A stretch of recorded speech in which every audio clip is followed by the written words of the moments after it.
We're ready to go. Is Councillor McKibben not here? Not yet, no. We'll just wait a few moments. We haven't got any visual on Clive.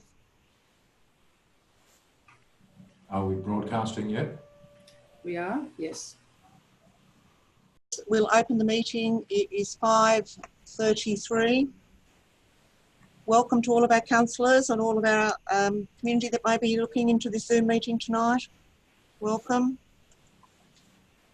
Due to the current COVID-19 pandemic and in accordance with the newly legislated state government requirements, the July Ordinary Council meeting will be undertaken as a virtual meeting conducted using webinar facilities. The council chambers will be closed to members of the public. All questions from the public must be submitted in writing prior to 1 p.m. on Tuesday, the 21st of July 2020.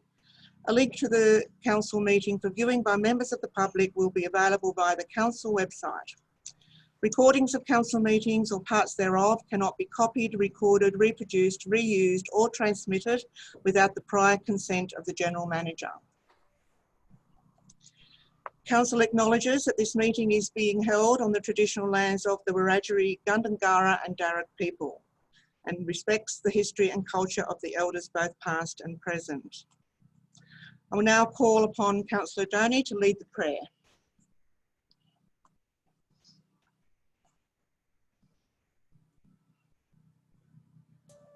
Can I be heard?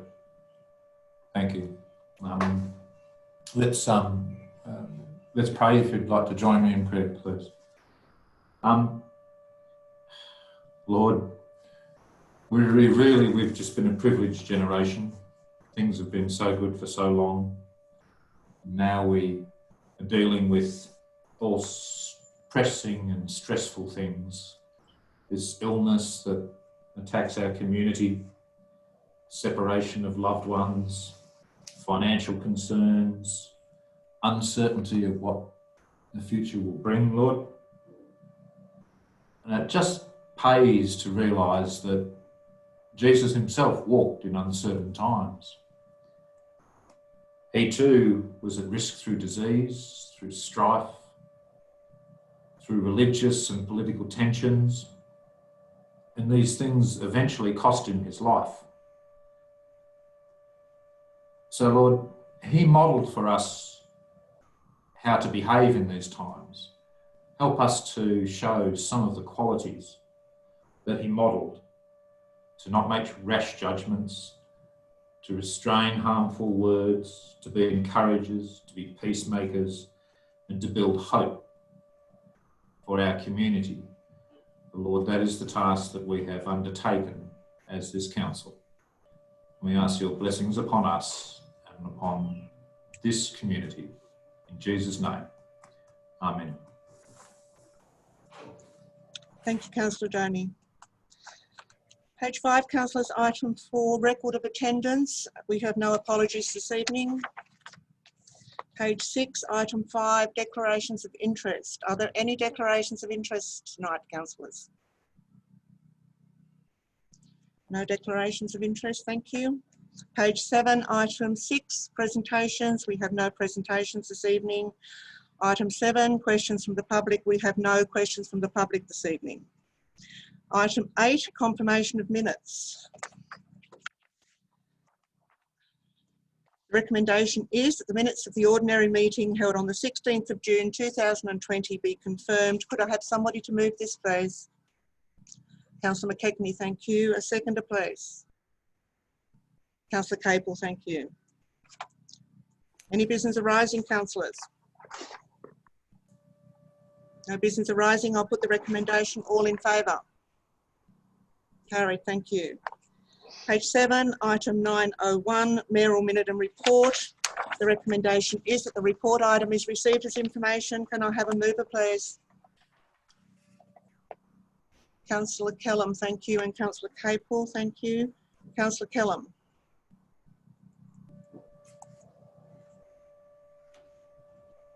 On the 11th of June, and it's the joint organisation, a consultation session regarding the independent panel road classification review. Is this the panel that is involved in the reclassification of local roads to another category that the state government will fund? Which is the date, Councillor? You were muted for the first part of your... 11 June, Madam Mayor, in correspondence. Confirming arrangements for JO members to participate in consultation session regarding the independent panel road classification review. Is that the Wendy Machin review? Yes, it is. Okay, thank you. Councillor Capel? Nothing? Any other comments on the mayoral minute, councillors? Councillor Doney. 1st of July. Correspondence to you and Stuart. Can you just confirm the information you clarified for him about the high water line around Oberon Dam and its legal status? Access and legal status? Yes, I did supply Mr. Stewart with the official Water New South Wales information around the water line. I don't have it with me at the moment, and I missed the second half of your question. It's very vague, I was just wondering what that advice was, what the official line was. Can I forward that to you? Certainly. I haven't got it with me at the moment. Thank you. I'll forward it to all councillors. Anything else in the mayoral minute, councillors? Councillor Gibbons. Sorry, councillor, you're muted.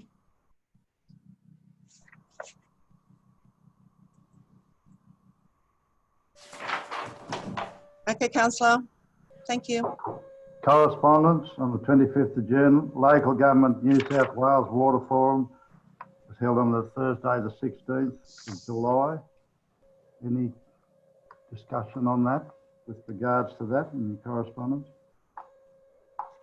I will have to forward that to you, councillor. That was a Zoom meeting of all councils. It was a question and answer session. I have a transcript of it, but it was just general water information. Councils could ask questions of the Water Minister and other attendees. I can send you a transcript of that if there's something particularly that interests you. Oberon wasn't involved in that as a question. No, then. I'll forward that to you. Thank you. That's it. Anything else, Councillor? Councillor Lyon.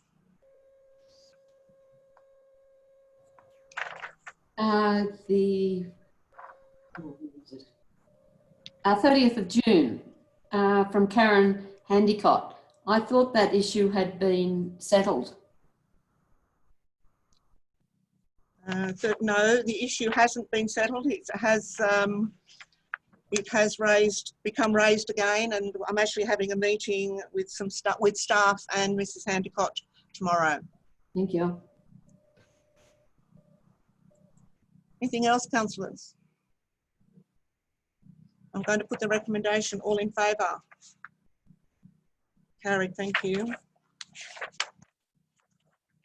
Page 13, notices of motion, item 10.01, rectification works for Benz. This is a motion that was submitted by Councillor Gibbons.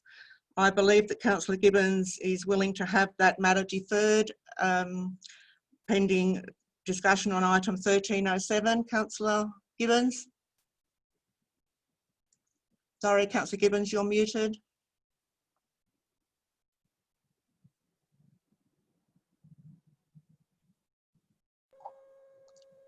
That's correct, Madam Mayor. Thank you. Can I have Councillor Gibbons, will you move that be dealt with in item 1307? Yes, I'll move that way. Can I have a seconder, please? Councillor McKechnie, thank you. All in favour? Carried, thank you. Just 1 minute, Madam Mayor. I suspected the wording in the summary is not quite correct. We're not going to construct two dangerous bends, are we? On page 13. No, we're not. My submission is to conduct. Sorry, councillor, but that was how the motion was presented.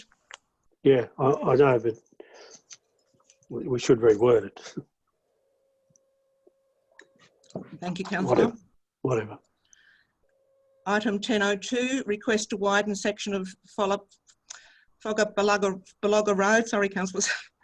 Can I have someone to move the motion, please? The motion is that council from section 94 rural roads provide funds to widen 200 metres of roadway on Fogabalaga Road near property 234, possible cost $5,000. Is there a mover, please? Councillor McCarthy. Is there a seconder? Councillor Lyon, thank you. Councillor McCarthy, would you like to speak to the motion? Yes, Madam Mayor. As you come up from the west, our excavator driver had been digging into the bank and made the road quite wide. When it comes up to this last 200 metres, it needs widening to the north. It's a pinch point. It's a brow of a hill. The rest of the road's in pretty good visual condition, so you can see an oncoming car or whatever. So I'd like to see this 200 metres widen. Use possibly the use of a training thing. There are only small trees that need to be taken out if we go on the northern side. And one of the things with Fogabala Road, if there's an accident between Oberon and this intersection on the O'Connell Road, the traffic's diverted up Fogabala Road. So we need this pinch point gone. It's like I said, the brow of a hill. There are only small trees if we take it on the northern side, and very little roadworks needs to be done at all, if any. All I mean is to take 2 metres of the trees out and widen the road. I think it can be done today quite easy. Thank you. Thank you, councillor. Councillor Lyon. If it improves a dangerous section, which could be dangerous, I second it. Thank you. Any comments on this one, councillors, please? Councillor Doney. Madam Mayor, thank you. I'm quite happy with it. I would just like a word from technical services as to the estimate of the cost and how realistic that is. Through you. To the Technical Services Director. Yeah, thank you, Madam Mayor. Look, it's something that I'd certainly have to review, take on notice at this stage and report back to Council. Okay. Madam Mayor, is it a work of such significant nature that we need to wait for that report, or we can just let it go through? That's, I guess, another way of asking the same question. Through the chair, look, yeah, certainly, I think I'd like to have the opportunity to just look at that a little bit further and bring back a report in relation to what that cost could be. Thank you. Thank you. Any other comments, councillors? The General Manager.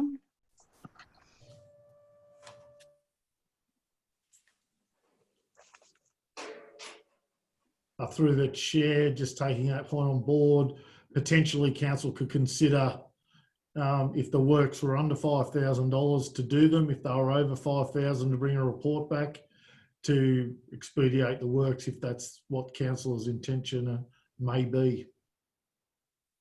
So are you saying that the Director of Technical Services will assess that job? If it's under $5,000, it can be done, and if it's over $5,000, it should be a report. Is that what you're saying? That would be my commentary, given Councillor Doney's comments. Right. Councillor McCarthy, this is your motion, and that sounds like an amendment to it. I'm back to you. I'm happy for that action, but I thought I had the director out there with me and I showed him the small amount of timber, but maybe it never gelled. Anyway, I'm happy that as long as we get a result. So would you like to amend the wording of your motion, councillor? Yes, if you like, I'll leave it in your hands. Okay, the council from section 94 rural roads provide funds to widen 200 metres of roadway on Fogabalaga Road near the property. The director will assess the cost of the job. If it's under $5,000, it should be carried out. If it's over $5,000, a report be brought back to council. That's fine by me. Thank you. Sharon, did you get that?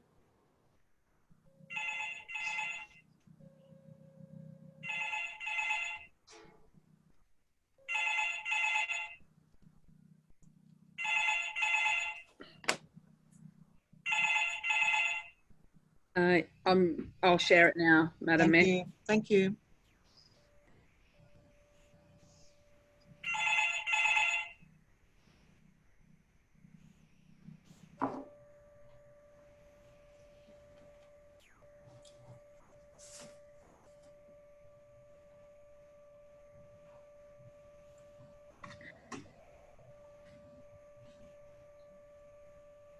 Happy with that, Councillor McCarthy? And Councillor Lyon as well, please. Yes. Any other comments on this one, councillors, please?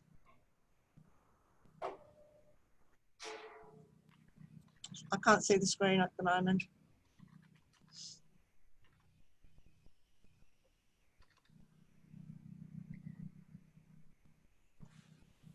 Any other comments on this one, councillors? Councillor Gibbons? Just through the chair, I think this is a very good initiative to make these rural roads safer. As Councillor McCarthy said, it can be a road that can be used if something happens our main road to O'Connell, and it's a dangerous curve there, so I'll support the motion. Thank you, councillor. Any other comments before I put the recommendation, councillors? I'm putting the recommendation. All in favour? Carried, thank you.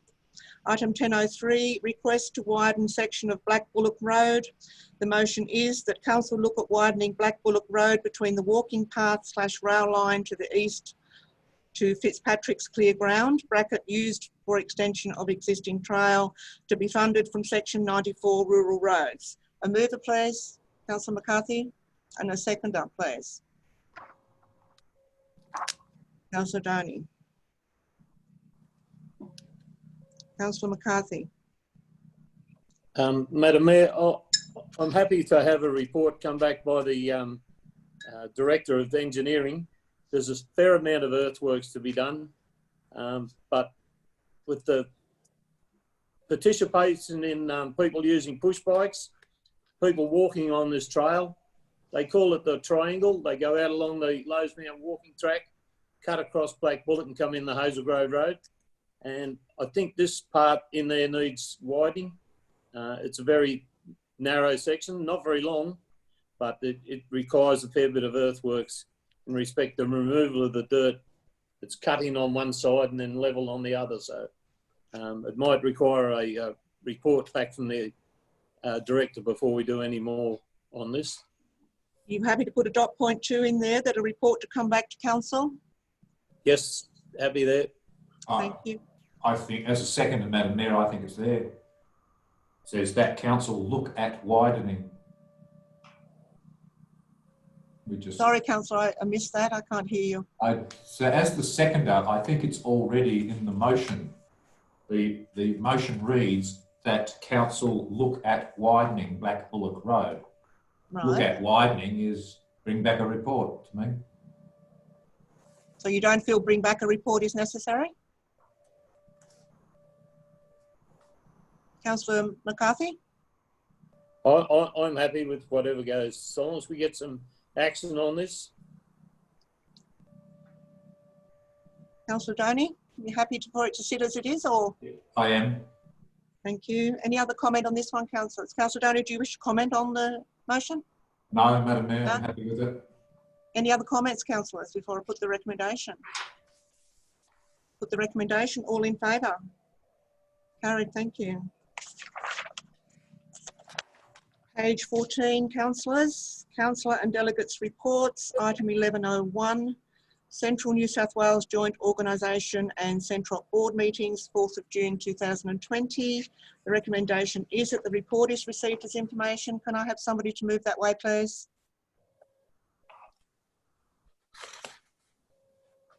Councillor McKechnie, thank you. Is there a seconder, councillors? Councillor McKibben, thank you. Councillor McKechnie. Yes, Madam Mayor, just one question. on the Southern Lights project, is there any, or what has there been any talk about the proposed timeline or date for the upgrade in the Oberon local government area? 21, 22, I believe. I'll confirm with the General Manager. 21, 22. They are Okay. ahead of schedule though, so it may come a little bit earlier. Thank you. Thank you. Councillor McKibben. Thank you, Madam Mayor. Seems an active meeting. I was interested to see the support we're getting from Penrith Council and others for a swift link over the mountains. Obviously, that's of interest. Issue of postal voting for the next local elections. It will be available, but the exact form of it is seems to be a little unclear at this stage. So yes, an informative meeting and it interesting from a number of perspectives. Thank you, Councillor. Any other comments, councillors? I'm putting the recommendation. All in favour? Carried. Thank you. Page 25, councillors, item 1102, Upper Macquarie County Council meeting, 19th of June 2020. The recommendation is that the report item is received as information. Can I have a mover, please? Councillor McCarthy, and a second to Councillor McKibben. Councillor McCarthy. Speaks pretty straightforward, and it just shows you what our two delegates are up to. Thank you. Councillor McKibben. No, Madam Mayor, I think the report speaks for itself. I think the table on page 27 is indicative of what's occurring with enforcement and compliance status, which in comparison to May 20 to June 2019. Thank you, Councillor McKibben. Is there any other comment on this one, councillors? Put the recommendation. All in favour? Carried. Thank you. Item 1103, councillors, Oberon Arts Council meeting, 24th of June, page 28. The recommendation is that the report item is received as information. Can I have someone to move that way, please? Councillor McKibben and Councillor Capel, thank you. Councillor McKibben. Madam Mayor, no, an informative report, and it's good to see Council is being very active in a number of areas, despite all the COVID issues. Thank you, Councillor. Councillor Capel.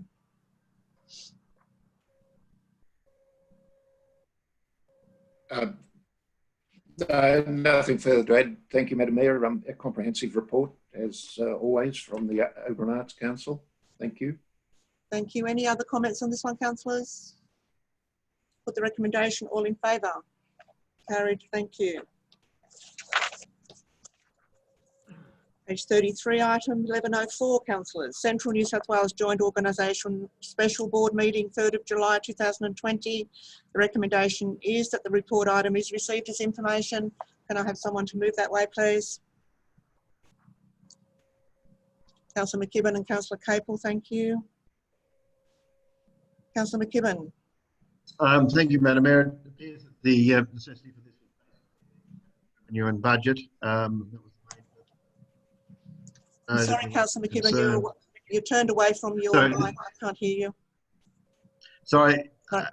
They're also interesting to note that there were some concerns about JobKeeper and JobSeeker, and some of those have come up recently, I think, with in fact today, with the political comments about what's to occur with those going forward.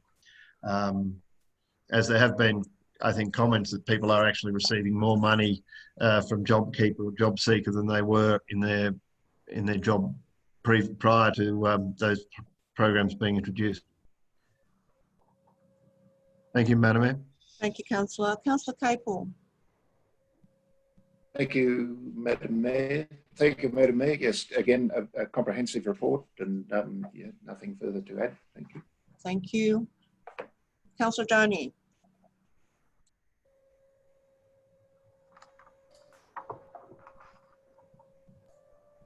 Thank you, Madam Mayor. I've seen it in a few places, but this expected agricultural labour shortage of here it says 21,000 people, and we've had some recent experience of filling that labour gap in our own community. I'm in recent times in jobs that people may not be keen to do, to bring folk from overseas.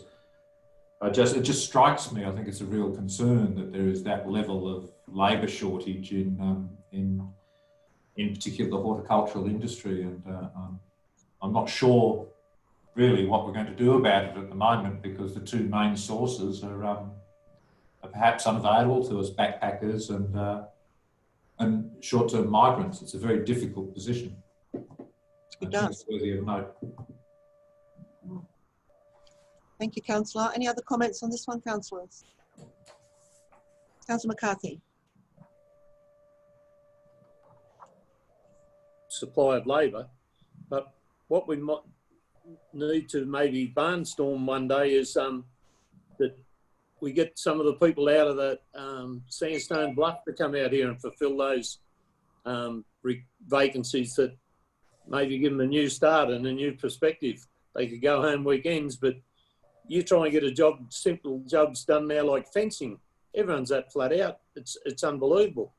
But yeah, if you're going to stay and look for jobs in a market that's already saturated with people, you won't find a job.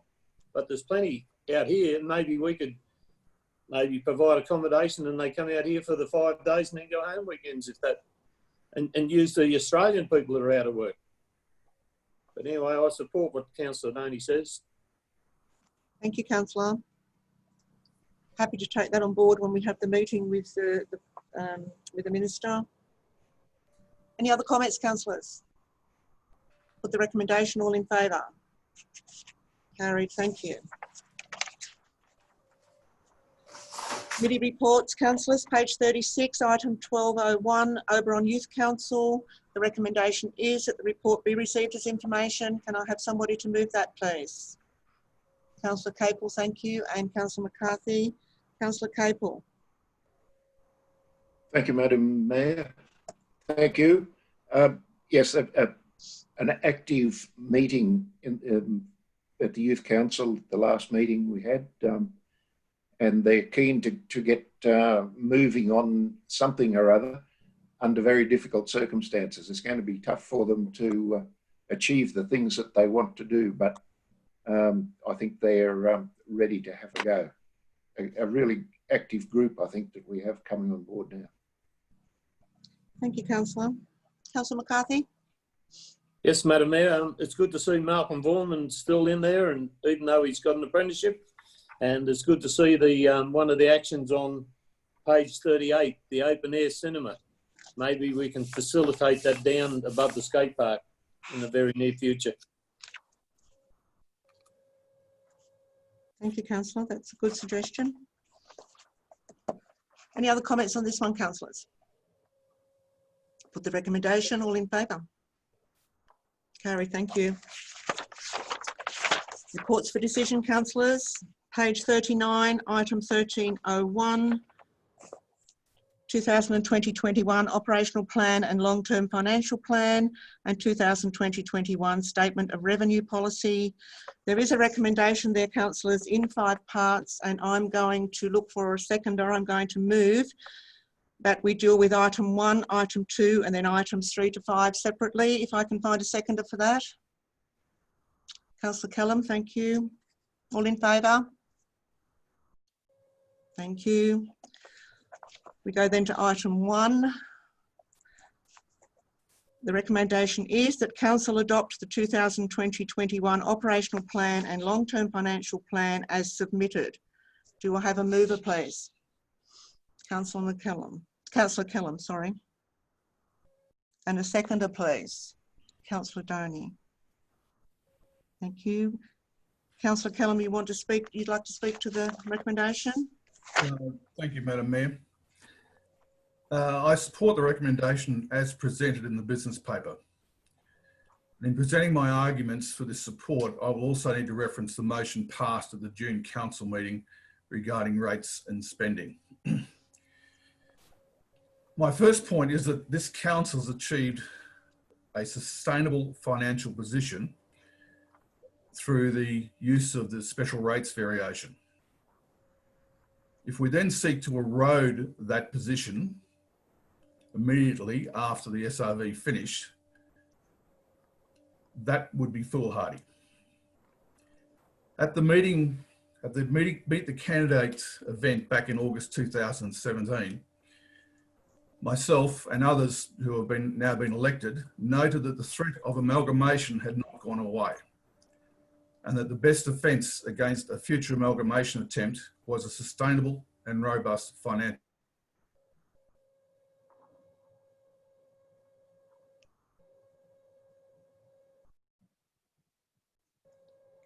Sorry, Councillor Callum, you've frozen.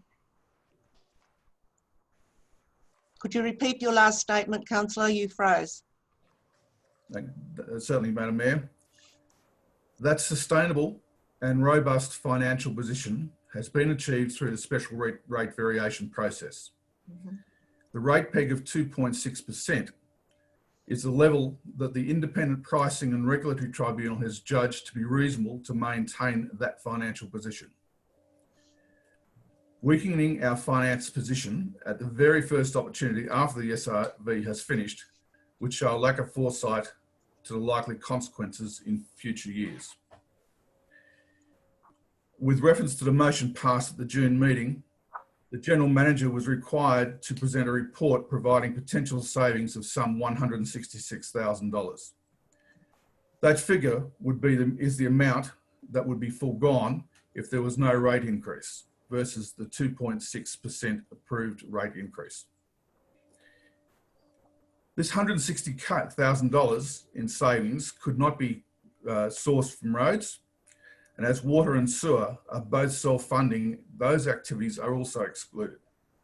That means the $166,000 has to effectively come from about 20% of our budget, and that is the community services area.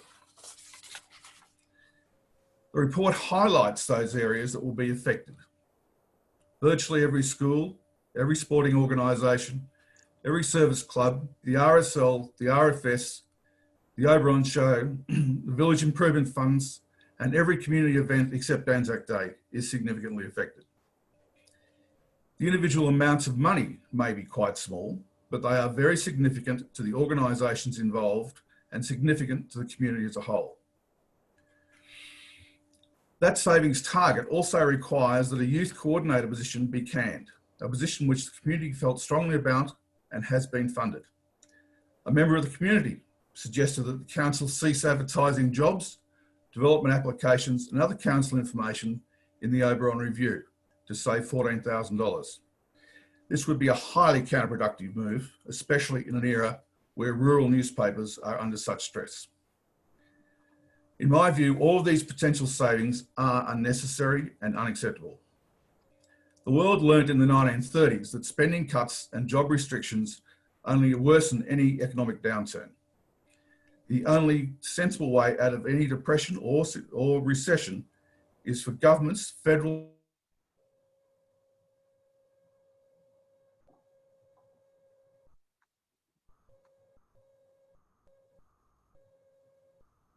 level now, and we should follow that lead and do what we can at the local level. The 2.6% rate increase allows us to continue to maintain our trajectory of financial sustainability, to continue to fund the community to the expected level, and have a deficit of less than 0.05% of our budget, or $47,000. Thank you. Thank you, Councillor. Councillor Doney. Thank you, Madam Mayor. And could I thank Councillor Callum for his detailed discussion. I'm a little bit broader. I have been thinking about this, as all of us have, for some time.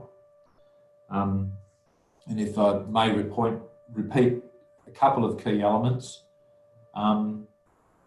This is no level of government in Australia is withdrawing its contribution to community economic well-being at this time. And I think that would be very unwise and short-term for us to consider doing that as well. As Councillor Kellam pointed out, there's a fairly narrow range. It's either community grants or jobs. And I don't think either of those moves are acceptable at this point in time. We would be, as a body, in an exceptionally low level of debt. I think we've still got just a bit of the LERS thing running for the Mayfield Road.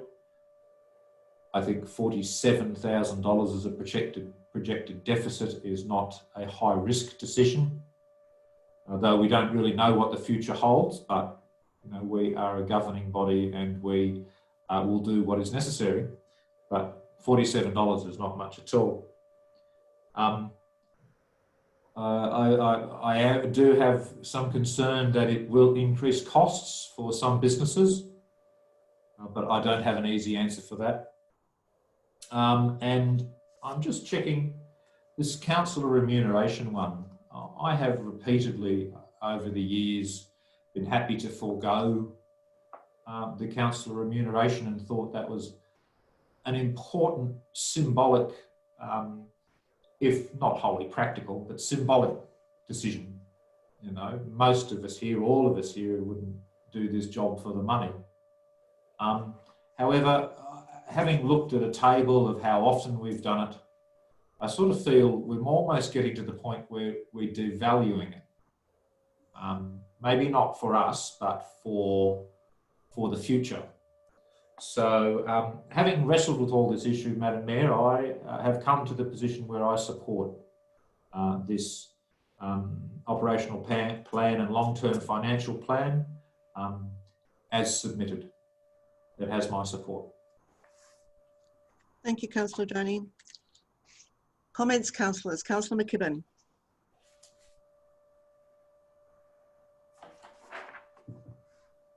Thank you, Madam Mayor. I'm not sure if it's my unstable internet connection or others. I have had some problems hearing people, including Deputy Mayor Kellam with his proposal. As I said, I'm not sure if it's an unstable internet connection here or elsewhere. As councillors are aware, I propose that we forego the 2.6% rate peg increase at the previous meeting. I have looked at the savings proposed by the General Manager, and I'm not sure that they're all the possible savings that can be made.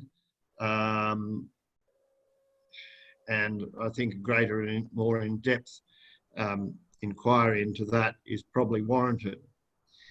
However, I do believe that, and we will see, and I can't obviously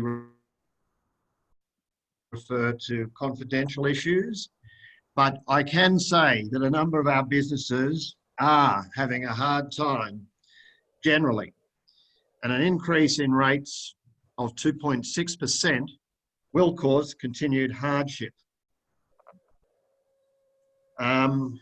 We do have a high level of rates.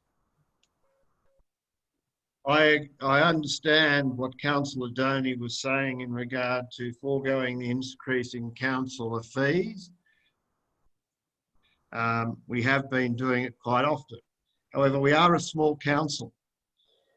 And I, for one, believe that in this current circumstances, we should forego an increase in councillor fees. Ideally, I would ask for there to be no increase in rates. Having looked at the savings and the amounts proposed by the General Manager, I'm a little uncertain as to some of them, including, I'm not sure what, for instance, the 15,000 in weed spraying is spent on. I'm assuming it's in addition to what the Upper Macquarie does, and it may be within town limits or something. There's not a lot of detail there.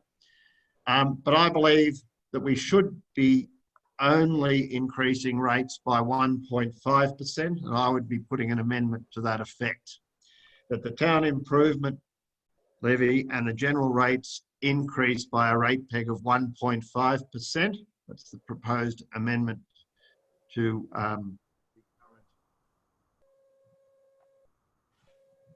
Resolution 1. The reasoning being that I believe that businesses are hurting. I believe that there are a number in our community hurting, especially with what's happening COVID-wise, uncertain about job prospects or future employment. As of today, not knowing what the JobKeeper and JobSeeker is going to do, they'll have reduced amounts being paid to them if they are under those programs and continue to be unemployed. And I think we need to do something to show that we are understanding that our community is hurting. Thank you, Madam Mayor. Thank you, Councillor McKibben. And so you are now proposing an amendment, is that correct? I am proposing an amendment, Madam Mayor. Okay, could you give Sharon your amendment, please? The amendment would be that for 2020-21, rates be increased by 1.5% on general rates and town improvement net levy, and that the general manager within the savings outlined in the paper, this is the second point, provide savings of 96,477. I think there was 22,000, roughly 22,110 proposed for Councillor, donations. can I have your amendment first, because we need a seconder before we discuss it. Okay, I just thought I had to give the details of the savings, Madam Mayor. Okay. No, right. Can you put up the amendment, Sharon, and so Councillor McKibben can look at it? Or you didn't get it? Sorry, I can't hear you, Sharon. I don't have it all. I'm sorry. I missed the amount that he was talking about, the proposed dollars savings that the general manager is to provide. 96,000. We didn't get it. I can't help that, Madam Mayor. 96,477, I think. 96,477 in the report.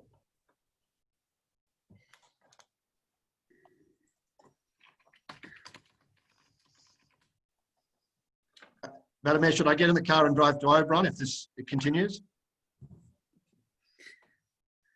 That's your choice, Councillor. Well, I'll be away for 40 minutes to get there. That's the problem.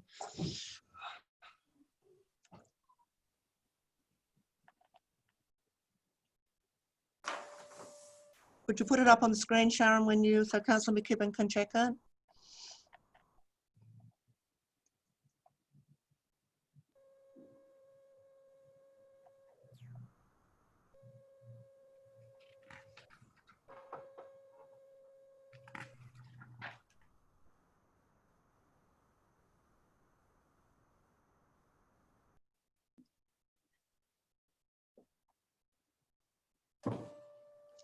Councillor McKibben, is that your amendment? Yes, Madam Mayor, but we can't adopt the long-term financial plan as submitted because won't there be a change to it as a result of this? I would think so. In line with the savings, Sharon. Pardon? In line with the savings proposed. Thank you.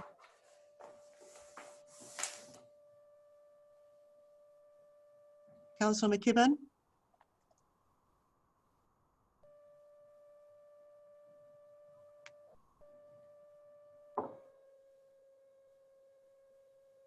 Councillor McKibben, are you happy with that amendment? He's gone. No, he's there. Yes, I am, Madam Mayor. You are.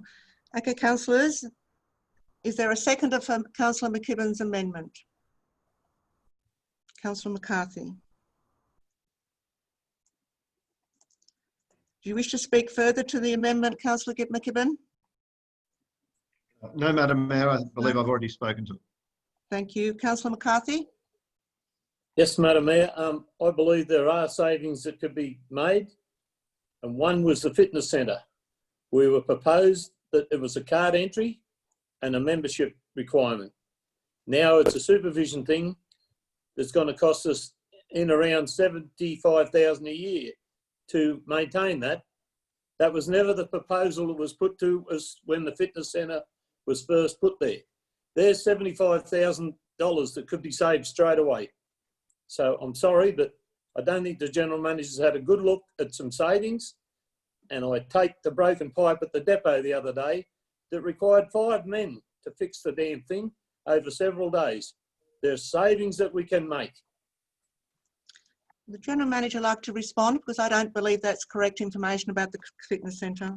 No, Madam Mayor. We operate the fitness centre under a managed trust with YMCA. YMCA run the pool, and currently will run the fitness centre.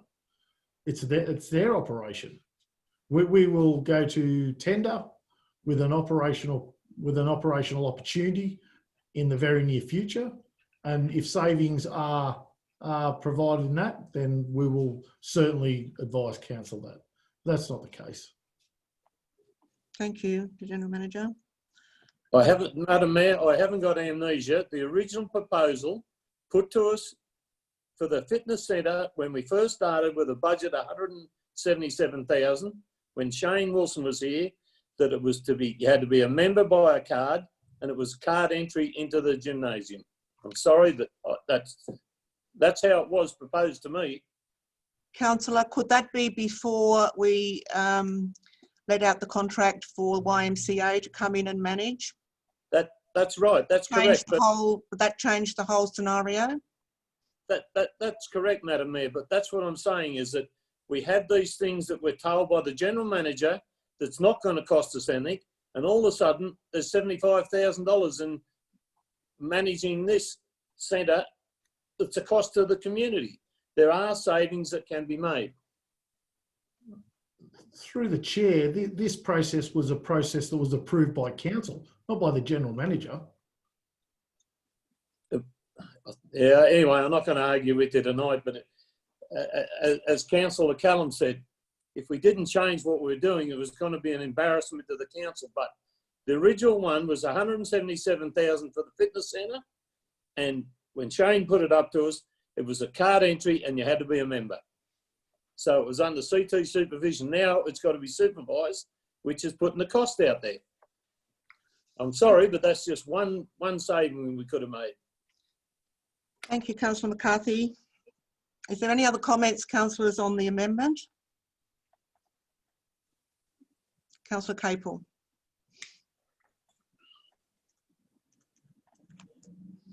Thank you, Madam Mayor. I'd like to speak against the amendment and in favour of the motion. Mm-hmm. I, like everybody else, have given a lot of thought to this since the last meeting, in fact. The services that we provide to residents, ratepayers, people who live in this local government area are most important. The residents, if we start, it doesn't matter whether we are cutting, whether we're saving 166,000 or 40,000 or whatever, we are going to have to cut back services to the community. The amount of increase in rates that will be brought about by a 2.6% rise individually really doesn't amount to very much. I think I said last month that it will mean about $54 to us. It will, I imagine that we would probably be fairly average on the size of the amount of rates that we pay here at our place. $54 is pretty hard to come by if you haven't got a job or if things are tough. I realise that. But most people in this local government area, fortunately, are not doing it all that tough. I know that there are some who are, and council has been in a position to assist those people. We later on tonight we'll be talking about that. I think we've waived interest rates on rates that people in difficulty are having. I think that we need to put the 2.6. I'm sorry. Just remember that the services are the most important thing to the residents of this community. We provide a lot of good services here, and we will be going backwards at a great rate if we don't continue to do that.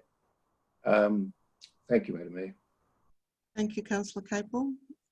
Is there any other comment? I'll come back to you, Councillor McKibben. Is there any other comment? I would like to speak against the amendment for the reasons that I've heard here tonight from some of the councillors. I also think that as a council, it's incumbent upon us to provide services to our community. It's a community that puts great store by those services. We have initiatives in place for anybody that may be suffering hardship through their rates. I think it's quite a generous scheme that we have in place to assist. I have checked with the Corporate Services Director. There has been little or no increase in ratepayers not being able to pay their rates, and little or no uptake of the hardship policy. I've talked to many people within the community, and the general feeling that I've been getting back is that everything's going up. We expect our rates to go up, and 2.6% is not a huge amount. Don't take our services away. And on that basis, I would vote against that amendment. Anything else, councillors? Councillor McKibben. Thank you, Madam Mayor. Obviously, we're talking to different people because people are acutely aware that I speak to about the rates and how high they are and what impact it's having on businesses. So we're obviously talking to people. I realise that in a number of cases, this will not have a huge financial reduction in the amount the others would be paying, but at least it's showing some genuineness by council to realising that our businesses are having a hard time. I've heard some of the comments here, and even with a 2.6% rate increase as to what is being proposed under the original motion, we have increased, or it was decided to increase the amounts we offered for 3, 5, 6 grants, which, as you know, I was not in support of. This has increased substantially the amount that we're giving to our organisations, which is fine. But,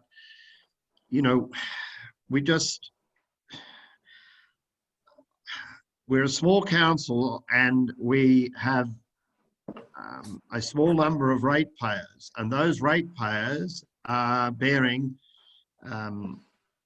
those ratepayers who have businesses, I believe, are bearing an unreasonable amount of the rate burden for the services. I can't say it any more plainly. And Oberon does not have a high real estate market for houses such as Bathurst or Orange. And one can argue that the rate factor on residential and rural, residential is higher than on farmland, etc. But Oberon has a situation where houses in the town are valued relatively cheaply and farmland surrounding it is valued relatively highly. And so our primary production enterprises and some of our businesses are paying a high percentage of the total rate pool. because the value of their farmland and their businesses is high, which they can't do anything about, because the valuer general values it. And unless you're selling your property, it's of no value to you at all as to the valuer general's valuation. All it seems to do, and as I've previously stressed, it's increasing the better properties that are managed better tend to bear a higher burden than those who manage their properties, who are often not actual business enterprises, but are running it from Sydney as a hobby farm. And then they allow it to go have weeds and things over. So the actual, when we do the rate scenario, their rates fall and those who are running a business's rates increase. So the whole thing, I don't believe, is appropriate, and I know it's being looked at, and I will discuss with the Director of Corporate Services when that review is going to be finalised under, I think it's the last item in the business with the table of outstanding items. But I believe that we are placing unreasonable expectations on our businesses in this area, and that by increasing the rates by 2.6% again, it is just sowing some disdain for those businesses. Thank you. Thank you, Councillor. I will just note, councillors, that there were only 4 submissions received when this was out on exhibition. I have personally had nobody come in to see me to talk about this. I'll just note that. So, Councillor Doney, did you want to say something else before I put the recommendation? Yes, Madam Mayor, if I may. Yep. If Council would indulge me. I listen keenly to what Councillor McKibben says, and I recognise, though even though I've worked in education, I have worked in private business my entire career, and you know, when you haven't got the money, things change, and when you have got the money, you know, times are good. But this whole argument about rates, we may be considering looking to something like the Canberra system, where in fact the value of the asset you own will increase the amount of rates you pay. Councillor McKibben notes that the higher farm value is of no real benefit to the owner. That is true. But around the world over the last 20 years, the real thing that has occurred is that those people who own an expensive asset have been able to leverage their lifestyle through debt. And the people who do not own an expensive asset have simply slid farther behind. I like looking at the table 2 in our rates, which indicates that farmland is 68% of land value, but only 47% of rates. I think that's the correct ratio. It would be wrong to burden farmers that greatly. Residential is only 10% of value, therefore less borrowing, less asset value, but pay 23% of rates. So they actually bear, many pensioners in town, a more disproportionate burden. Rural residential, that's about right, 16% of land value, 16% of the total rates paid. And my argument has always been we should sting that group a bit more. I think they should pay a bit more to help perhaps take the burden from the farming operations. And business, 2.3% of land value and only 9% of rates. I think that's about right too. I think there is an equitable distribution of our rate burden here, and there are benefits to many of our group who have a high asset value. And I appreciate Councillor McKibben's points, but I don't think they're the full picture. So I continue to support the original motion and will be voting against the amendment. Thank you, Madam Mayor. Sharon, could you please put up the amendment so I can read it out for determination, please?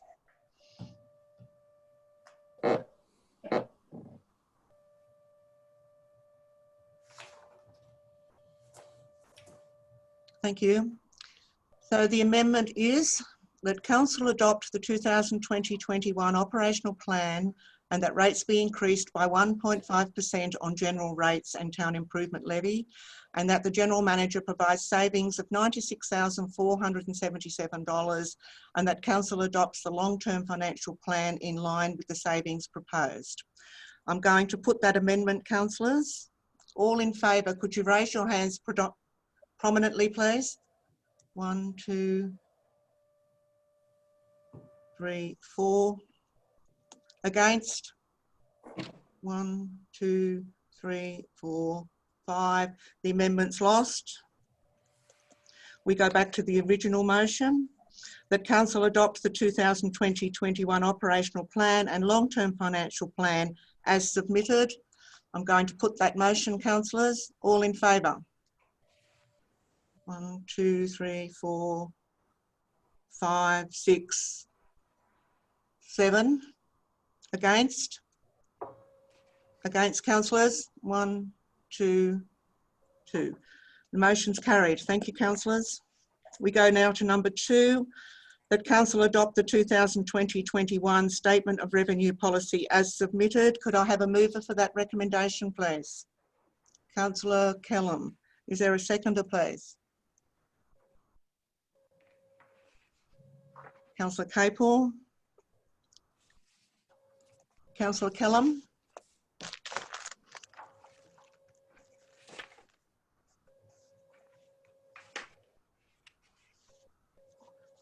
Was there a seconder, Madam Mayor? The seconder was Councillor Capel. Thank you, Councillor Madam Kellam. Mayor. I missed all that. It froze for a moment.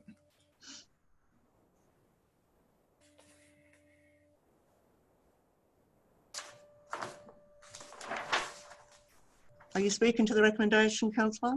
Yes, ma'am. Madam Mayor, I will. The long-term financial plan. The revenue policy. Sorry, the revenue policy should be as in the recommendation. We accept it as submitted. Thank you. Councillor Capel. Oh, hang on. Yeah, sorry.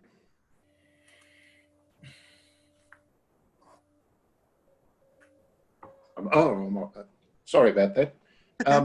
Yes, very comprehensive, Madam Mayor. I really can't add anything more than that. I've gone through it, and while my understanding of economics is not in the same garden as some others on this council, I support the adoption. Thank you. Comments, councillors, please. If there's no comment, I'm going to put the recommendation that Council adopt the 2020-21 Statement of Revenue Policy as submitted. All in favour? Councillor Lyon? Would you raise your hand? Through the chair, Madam. I was asking for something. Councillor McKibben was asking for something. Sorry, I can't see your hand, Councillor McKibben. I can only see your head. Okay. Councillor McKibben, wish to speak before we go that recommendation vote? Sorry, yes, Madam Mayor, I did. Apologies, I obviously wasn't shaking my hand sufficiently. In adopting the Statement of Revenue Policy, I'm assuming that we are therefore adopting the rate increase as proposed in the previous resolution. That's correct, isn't it? Because the revenue policy is based on the basis of those rates. Mm-hmm. That's correct. On that basis, I would have to oppose it, Madam Mayor. Thank you, Councillor. Any other comments? Councillor Doney. Thank you, Madam Mayor. Just for point of clarification, the rates would be affected by the 2.6% as in the IPART organisation, but the fees and charges, I understand, correct me if I'm wrong, are at 1.3%. Is that correct? That's correct.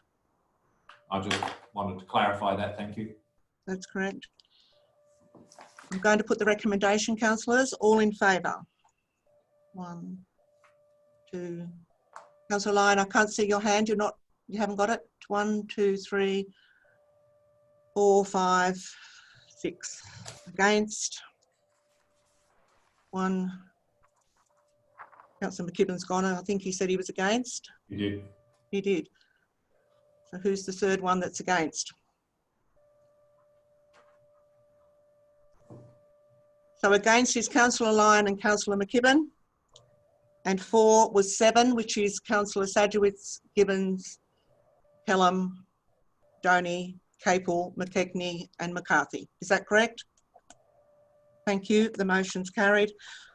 Items 3, 4 and 5.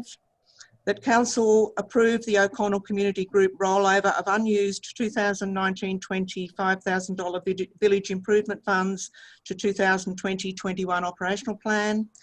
That Council approve the Barraga and District Community Association rollover of unused 2019-20 $5,000 village improvement funds to the 2020-21 operational plan. And that Council review the vision and mission statements at the next Community Strategic Plan review. Can I have a mover for those 3 recommendations? Councillor Gibbons, thank you.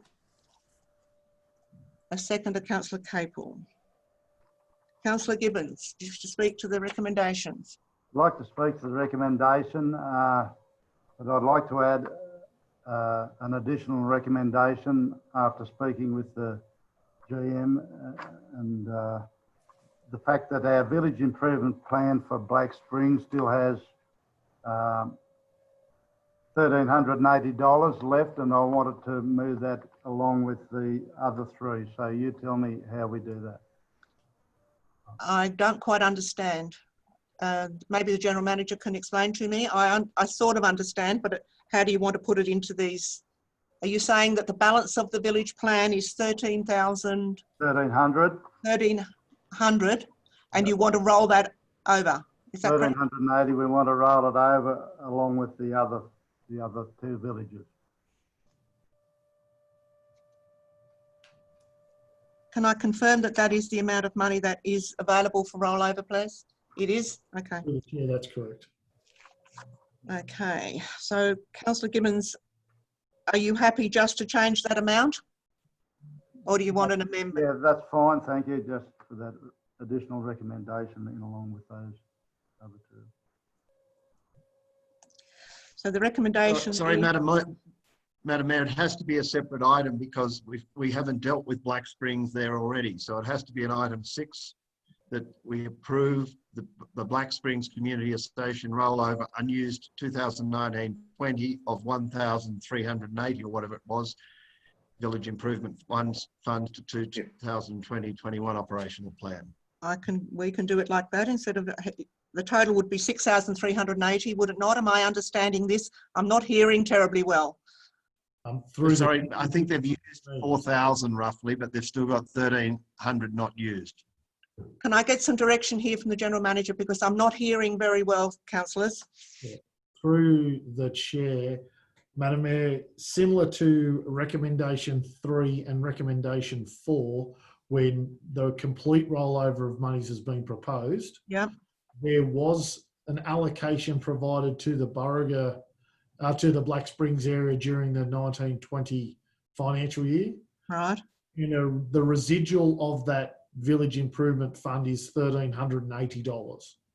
The proposal that was lodged today from Black Springs is that council approve the Black Springs Community Group rollover of unused 1920 1,380 village improvement funds to the 2021 operational plan.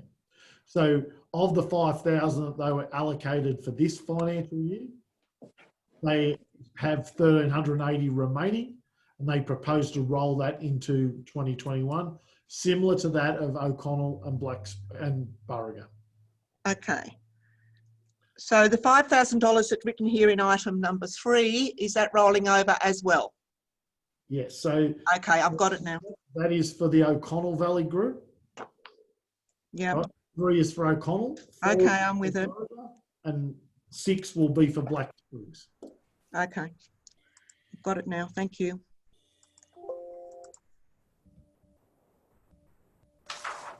Councillor Gibbons, are you happy to add that extra dot point? Because if Councillor Gibbons and Councillor Capel are happy to add the 6th dot point, we don't need an amendment. Is that correct? Yep. I'll take advice on the General Manager on this one. Through the chair, if the mover and seconder are happy to add and the council is in agreement, you Yep. can add that 6th spot. Yeah, that 6th recommendation. Okay. Councillor Gibbons and Councillor Capel, are you happy to add a dot point 6? Definitely, yes. Councillor Capel. I thought, yeah, I thought this was going to be simple, but yeah, that's okay by me. I'll accept that. I've probably made it more complicated because I'm not hearing what people are saying. Everybody appears to be dropping in and out, and I'm getting half the story, and some councillors are talking over others, which is not good for me sitting here. Okay, can I read them again? And you can clarify if that's correct. We now have a recommendation in 4 parts. That council approve the O'Connell Valley Community Group rollover of unused 1920 $5,000 village improvement funds to the 2020-21 operational plan. That council approve the Barraga and District Community Association rollover of unused 2019-20 $5,000 village improvement funds to 2020-21 operational plan. That council review the vision and mission statements at the next community strategic plan review. That council approve the Black Springs Community Association rollover of unused 1920 funds of $1,380 village improvement funds to the 2020-21 operational plan. Have I got that correct? Okay. Councillor Gibbons, do you wish to speak to these recommendations? I think it's fairly straightforward, thank you. Thanks, Councillor. Councillor Capel. No, thank you, Madam Mayor. You've got it sorted. Thank you. Any other comments on this one, councillors? Councillor Doney.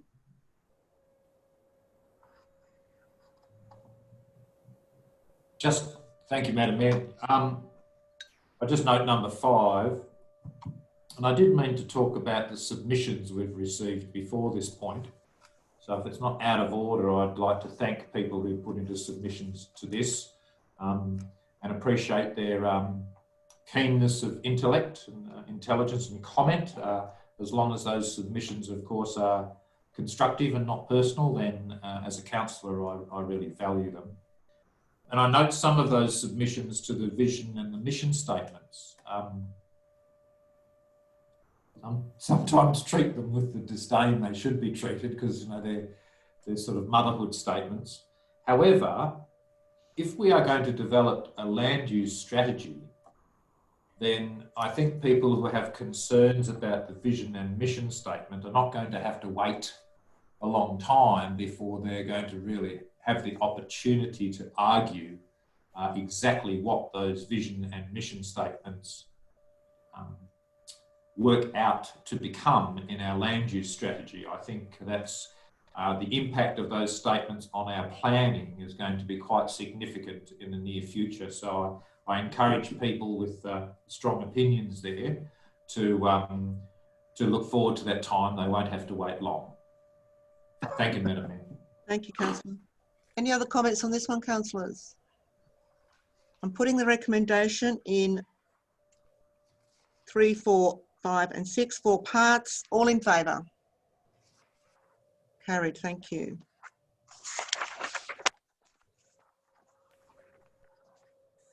Page 51, councillors. Item 1302, returns disclosing interests.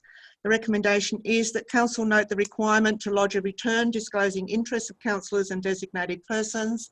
Can I have someone to move that, please? Councillor Kellam and Councillor McCarthy, thank you. Councillor Kellam. It's a administrative process we all need to go through, and I understand that that's occurred already. Thank you. Councillor McCarthy. Requirement of government. Any other comments, councillors? Put the recommendation, all in favour? Carry, thank you.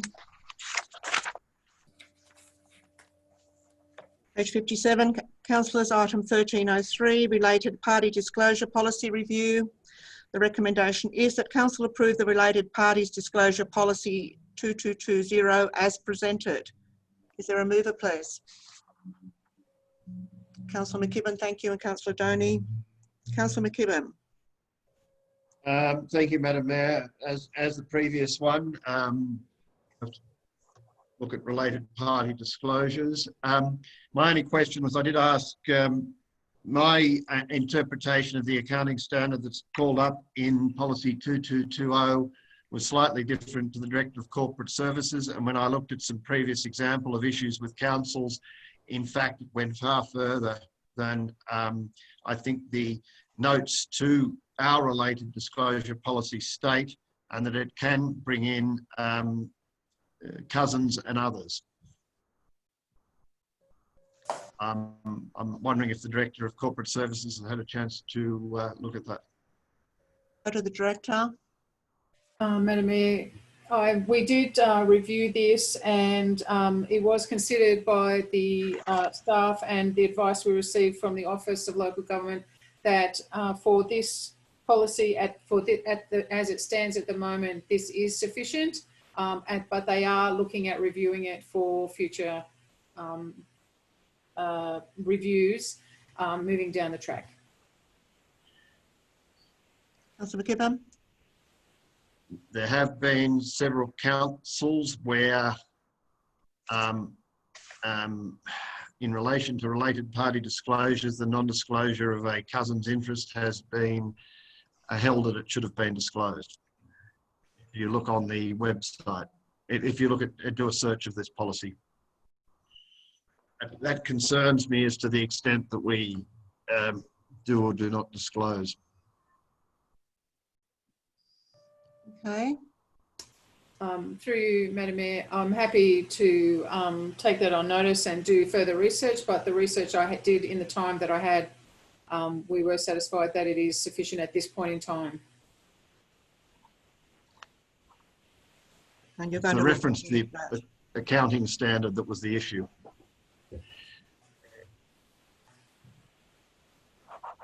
Any other comments on this one, councillors?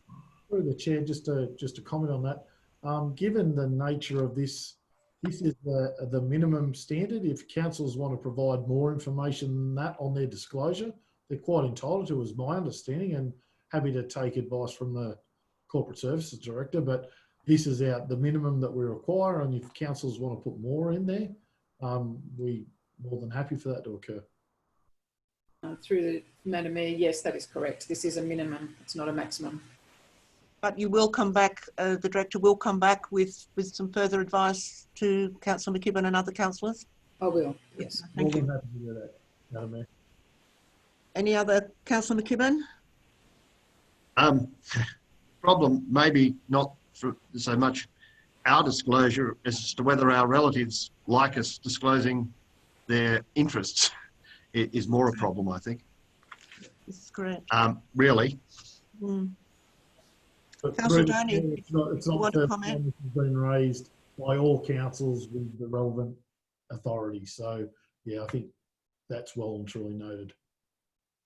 Councillor Donny, did you want to speak to this as the seconder?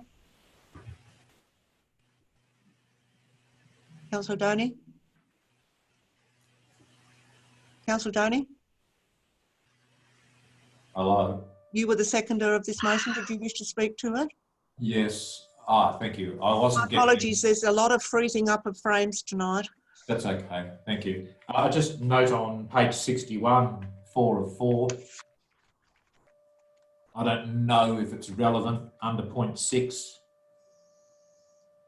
Second paragraph. The method of identifying the close family members and associated entities of the key, whatever they're called, key management personnel will be by key management personnel self-assessment. I think that broadens it significantly from close family members to cousins. Thank you, Councillor. Any other comments, councillors? I'm putting the recommendation. All in favour? Carried, thank you. Page 62, councillors, item 1304, policy review 2110, workplace health and safety. The recommendation is that the revised policy 2110, workplace health and safety, be adopted as presented. A mover, please, councillors.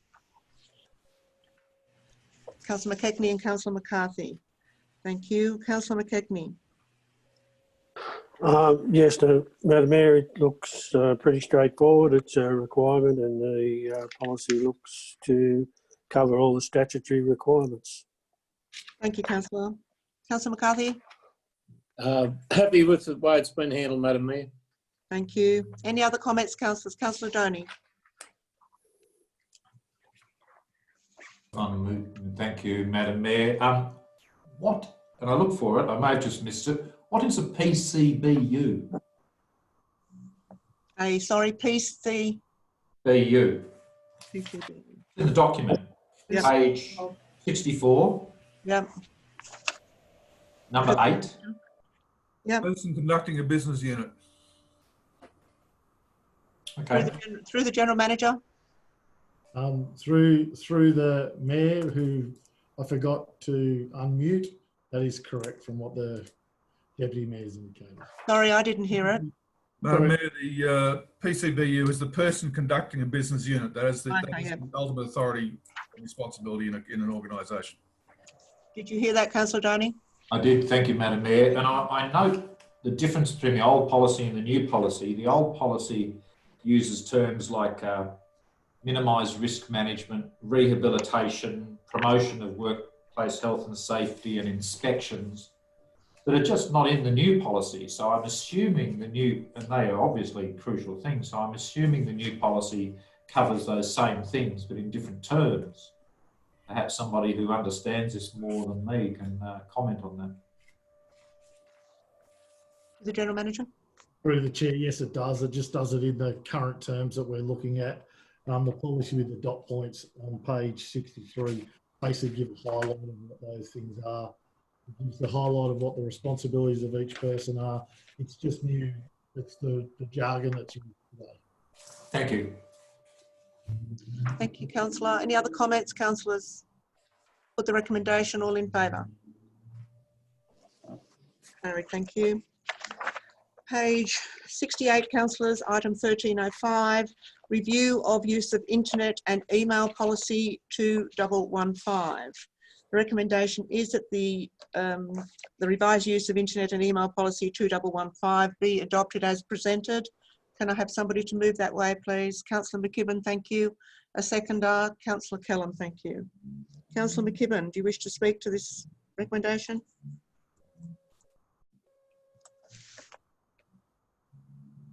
Thank you, Madam Mayor. Thank you, Madam Mayor. I did have, I can see the changes, but I did have a couple of questions about some of the changes.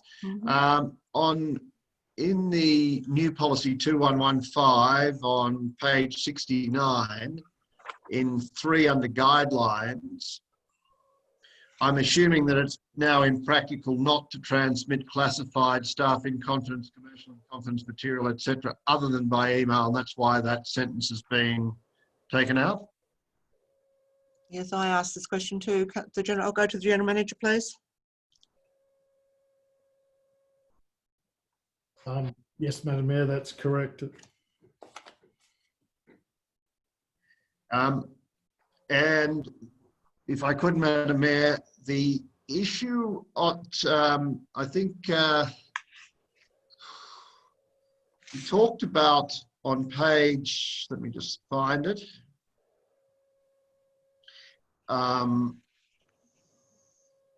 Page 71, under use of internet websites,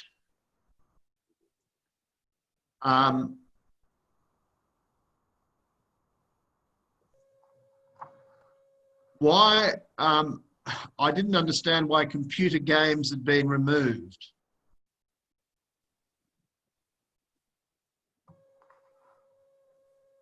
In the 3rd bullet point. Through the Chair, it's in the first dot point. Download unauthorised software, including games. I think it was just a double up that they were trying to remove. Okay, understood. Right. Thank you, Madam Mayor. They're my only queries. Thank you. Any other comments, councillors?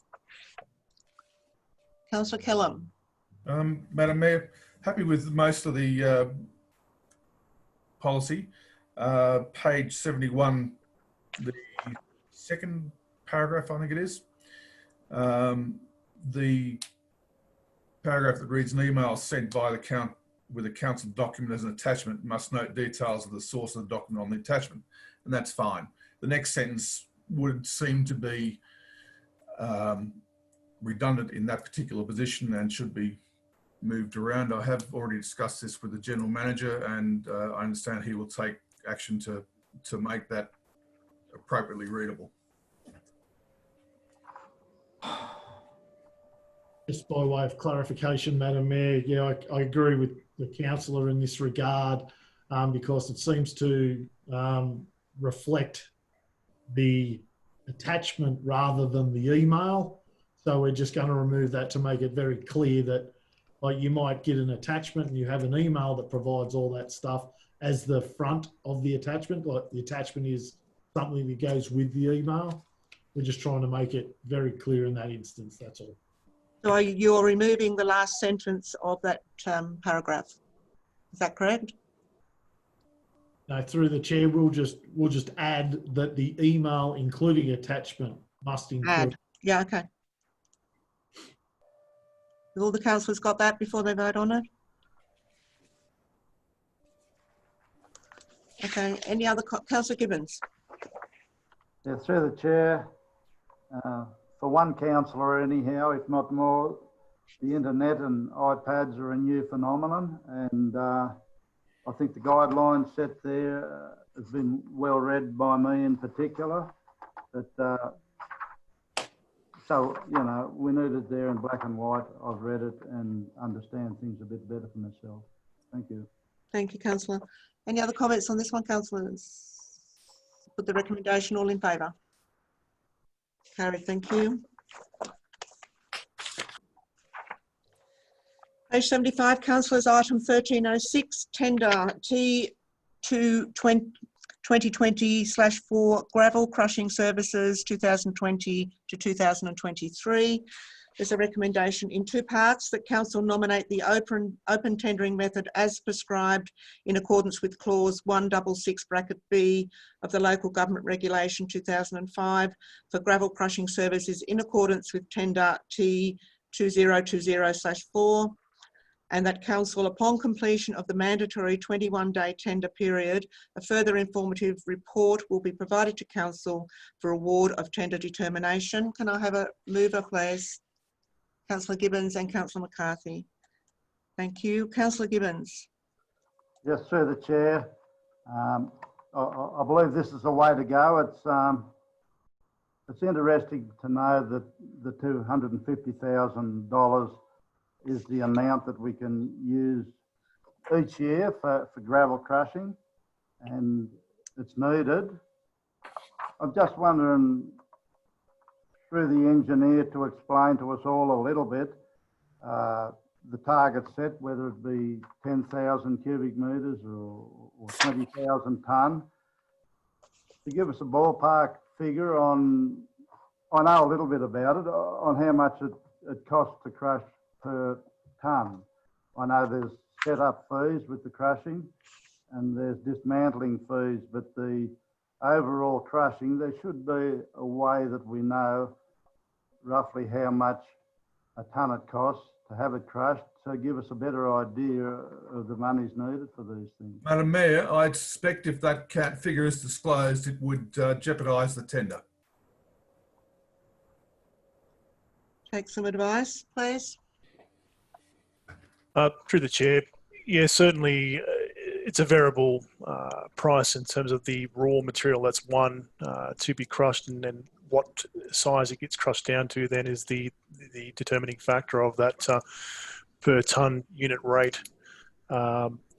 Differing pits, the purpose of this particular tender gives the flexibility around being able to crush in a multitude of different pits across the local government area, and as such, council has run a particular gravel crushing tender historically in the past. This is just a renewal process again to give that flexibility for any maintenance and capital works moving forward. Thank you. Councillor Gibbons? Happy with that? For the time, yes. Thank you. Councillor McCarthy? No, it's just operational procedure. Any other comments, councillors? Put the recommendation, all in favour? Carried, thank you. Page 77, item 1307, local roads and community infrastructure program. There's a recommendation there, councillors, that council allocate the local roads and community infrastructure program funding to the following roads for upgrades and maintenance works as outlined in table 1 of this report. Mozart Road, gravel resheet 1500 metres western end, Edith Road, road safety improvement corner east of McEwen's Creek, Ginken Road, road safety improvement corner 1 kilometre south of Edith Road, Carlwood Road, rehab pavement, drainage, bitumen 1 kilometre on either side of west and east ends. Councillor McCarthy. Mayor, may I ask that we split these into the 4 as 4 separate items? Do I have a seconder? Councillor Gibbons. All in favour? Anybody against? Thank you. Okay, so the recommendation is that council allocate the local roads and community infrastructure program funding to the following roads for upgrades and maintenance works as outlined in table 1 of this report. Mozart Road, gravel resheet 1500 metres western end. Can I have a mover, please? I'll move it to Dot point 1, Councillor McCarthy. A seconder for dot point 1. No seconder, Councillor McKechnie. Do you want to speak to dot point 1, Councillor McCarthy? Yes, Madam Mayor. Many years ago, we borrowed $4 million, not many years ago. Chris has been here since then. And we resheeted the Mozart Road. I remember that we, I had a few discussion with the engineer.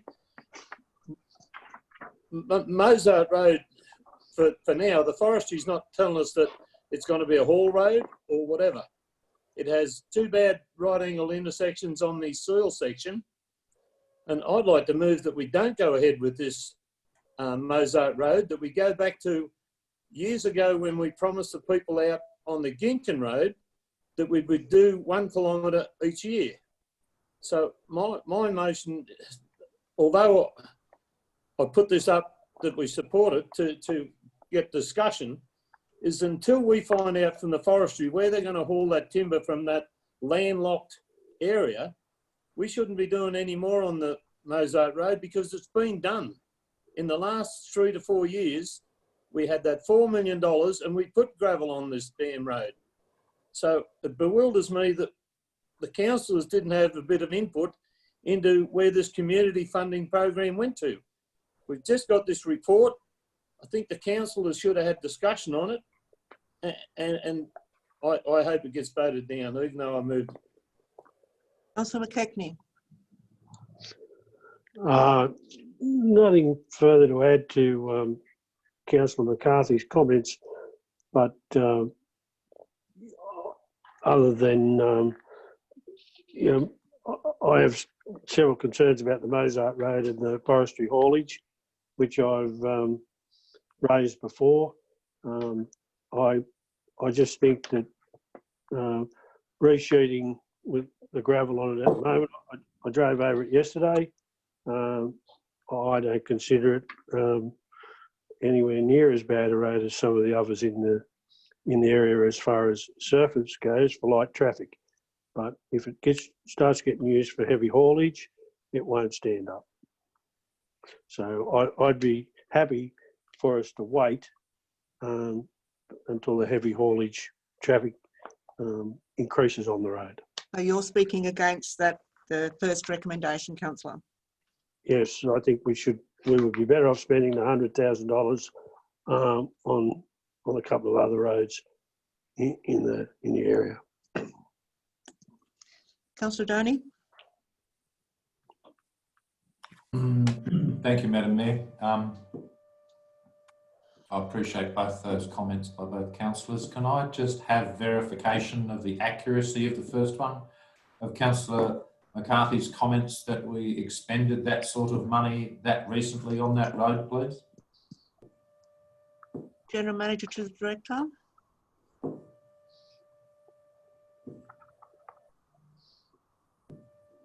Thank you, Madam Mayor. Just confirming there was $2.4 million of LERS funding, the local infrastructure renewal scheme money. As part of that, Ginkin Road did get some gravel resheeting, albeit not to a standard where it would be available to seal. The point of putting Mozart in the particular report for consideration is Council also has a priority roads matrix, and upon that, Mozart Road does sit down the list. This year, we are doing Ginkin Road, which is actually part of that commitment to that priority roads matrix. And again, on this particular report, we make reference to putting some funding toward Carwood Road. And Carwood Road actually sits in the 21-22 financial year, but we'll be pulling it forward this year, and behind that then is Mozart Road. But the strategic move is to bring it to a position where, if council think it's suitable to gravel sheet the road in preparation of then in the following financial year being able to bring some money forward from another alternate source such as roads to recovery, then to put a blacktop on that section of Mozart Road from Abercrombie Road to extend it. Does that help? Sorry, Madam Mayor, it froze in the very beginning and I missed the first few sentences. Did the Director note that we had spent a significant sum of money gravel resheeting it just a couple of years ago? I missed the direct answer to that. Through the chair, there was certainly some money spent on it, but nowhere near $2.4 million.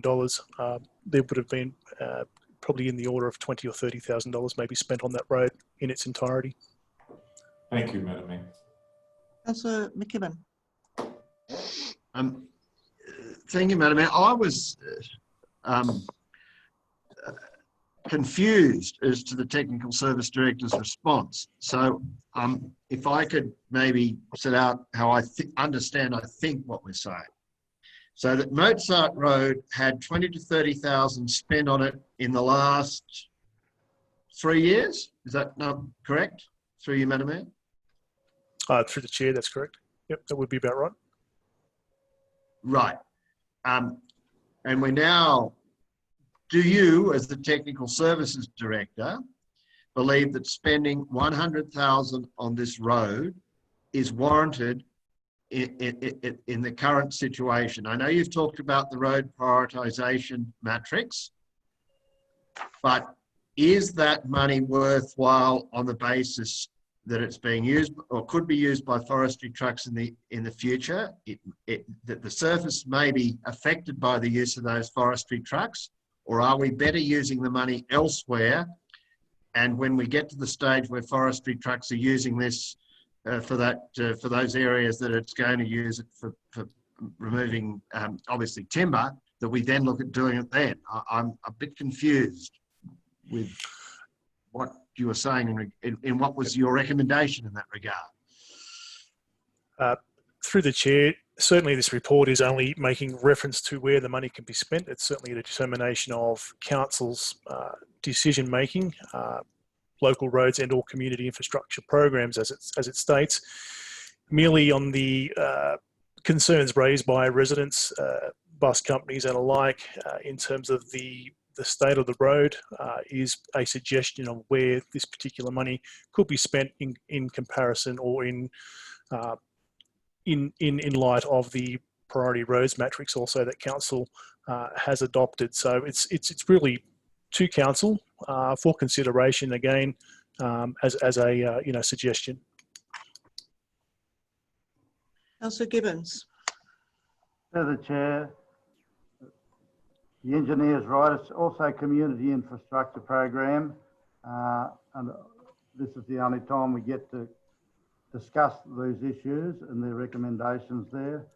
We've just submitted an application for acoustic board in the Black Springs Hall on the 30th of the 6th. I'm just wondering that we have that shovel ready. I'm not sure what our chances are is to get that particular grant money. So this is community infrastructure. I'd like to see it included in this one as well, and not all on roads. And I'm a bit of agreement with the previous speakers that we might be jumping the gun a little bit on Mozart Road. It is a bus route, and as I say, all these dot points are up for discussion, and this is the only opportunity we get to discuss that. So I'd just like for us to consider that some of this goes to the acoustic board at the Black Springs Hall, because at the present time, we can't have functions there or any music. And we're trying to work our way through some upgrades there, and we have got good grants, but Councillor, I don't know when we'll know about our previous grant money, whether it'll be successful or not. Councillor, can I suggest that we deal with Mozart Road as a dot point? That's the recommendation that we're discussing at the moment. And if you want to bring a further recommendation or amendment in regard to the Black Springs Hall, that we do so at the end of this discussion. Are you happy with that? Otherwise, we're going to be all over the place. Sorry, Councillor. Yeah. Just wanted to make that known, that point I made, so I'm very happy to discuss it at the last dot point. Thank you. Can I just ask a question of the Director? I'll come to you in a moment, Councillor McCarthy. Can I ask a question of the Director? The Mozart Road, did you say, was sitting third on our matrix? Can I understand that? Sorry, through the chair. It's certainly it's sitting once we've following Carwood Road. Yep. You'll note in this report, Carwood Road has been provided an allocation of funding for council consideration, yep, which then would consequently bring Mozart in the priority roads matrix forward should council elect to do that. So it's really a debate for council to determine. Okay, thank you. Councillor McCarthy. Can I, even though I've moved that recommendation, can I move an amendment now? I don't think you can move an amendment when you've moved a recommendation. I'll take some clarification on that. It's a hard one, Madam Mayor, given that the person and the seconder who moved it are speaking against it. Exactly, and now moving an amendment. I don't think I've come across it in the code of meeting practice before. I would take the point from, I'd like to know what the councillor's amendment would be. Well, they've also indicated they're going to vote against the thing that they moved. Madam Mayor, can he not foreshadow an amendment? Can. And councillors for years have been voting against ones they've moved. It's one of their favourite tricks. That's not a problem, but can he foreshadow the amendment to let the council know his mind? That's the one I'd like to know. Can certainly do that. Can I just go to Councillor Capel, please? Councillor Capel. Yes, I often Madam Mayor. refer to you on amendments. Could you give your view on this one, please? Yes, I can. Yes, I certainly can. For a start, Madam Mayor, it is totally out of order for the mover of a motion to speak against it. But we've gone past that. As far as moving an amendment, if somebody else wants to move an amendment, that's okay. But the mover of the motion, mover and seconder, shouldn't move an amendment. That was my understanding. Thank you. Okay, Councillor McCarthy, did you hear that? Yes, I heard that. Can I get a clarification then? I understood that when we gravel sheeted that road, it come from the money that we borrowed and was recommended to be borrowed from the government. Is that not correct? Through the chair, that's certainly correct. It was part of the local infrastructure renewal scheme program of $2.4 million in total. Okay, so we didn't ask you to go light on it. We just asked you to make gravel road appropriately. Through the chair, that's certainly was the objective, which was achieved. Okay, and the next section of the Edith to Ginkin Road, the next 1 kilometre, when's it programmed to be possibly looked at? Through the chair, it certainly it could be on the maintenance schedule this year. Certainly if it needs to be brought forward, then that's the case. But at this present time, I'm not aware that it is actually to be done in the immediate near future. Okay, so if this money was held over, the $104,000, it wouldn't affect your programs at the moment. I know you got it written in for September, but if it was the money was to be held over and discussed of other appropriate projects, that wouldn't hinder your programs? Again, through the chair, certainly that's a decision of council to determine. I can't influence that. Through the General Manager. I can certainly influence it. We have to have this detailed now on giving a response to the government in accordance with the report by the 31st of July this year. So we need to make an allocation of this money by the 31st of July. So this is why it's back in front of council. The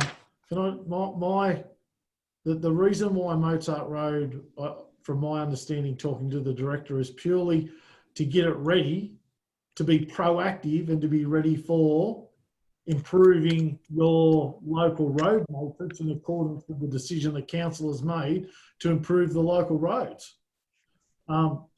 If the Mozart Road was brought up to spec, that only meant that a small amount needed to be undertaken on that. It meets the requirements of council's resolution to bitumen soil 1 to 2 kilometres of road each year.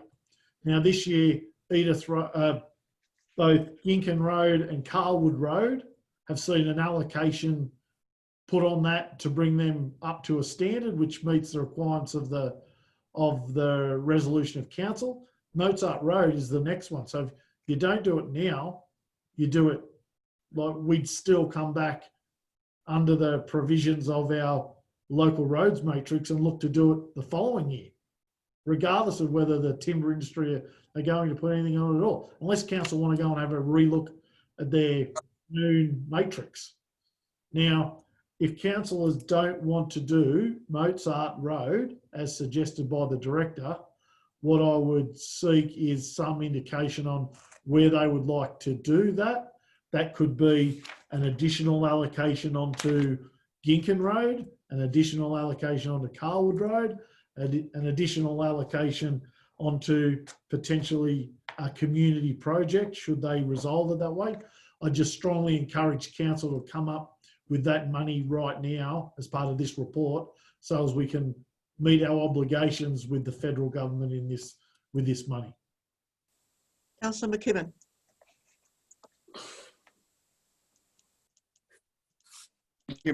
Thank you, Madam Mayor. The General Manager's comments have somewhat gone to what I was going to address. I've looked at the road matrix, or priority road matrix, a few minutes ago, just to double check. So we have Carlwood, then we have Mozart, then we have Sewells Creek Road, as far as I understand. The alternatives, I see it, are that we progress with the Mozart Road gravel resheet. We extend the Carlwood Road work that we're intending to do, or the Ginkin Road work we're intending to do.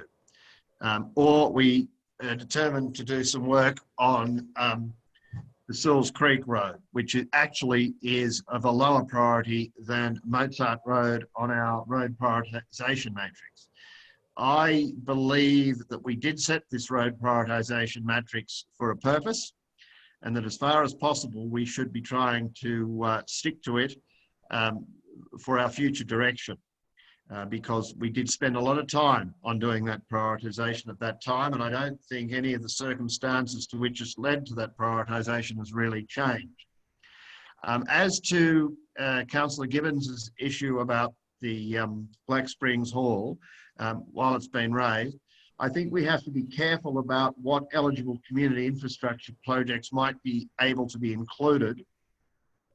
And it says closed circuit CTV, painting of community facilities. I'm not sure that it actually deals with sound attenuation activities. So it may not even, that may not even fall within the eligible community infrastructure projects, but I would seek obviously some point of clarification from the general manager on that. But my strong point is that we either should extend Carwood Road work, or do some more road on work on Ginkin, or we stick to it as it is and we do the gravel resheet on Mozart Road, as long as that work in the future is not going to become nugatory or have to be redone if in future it's bitumened as a result for forestry. If it's good value for money, and that's what I was trying to get out of the Technical Services Director.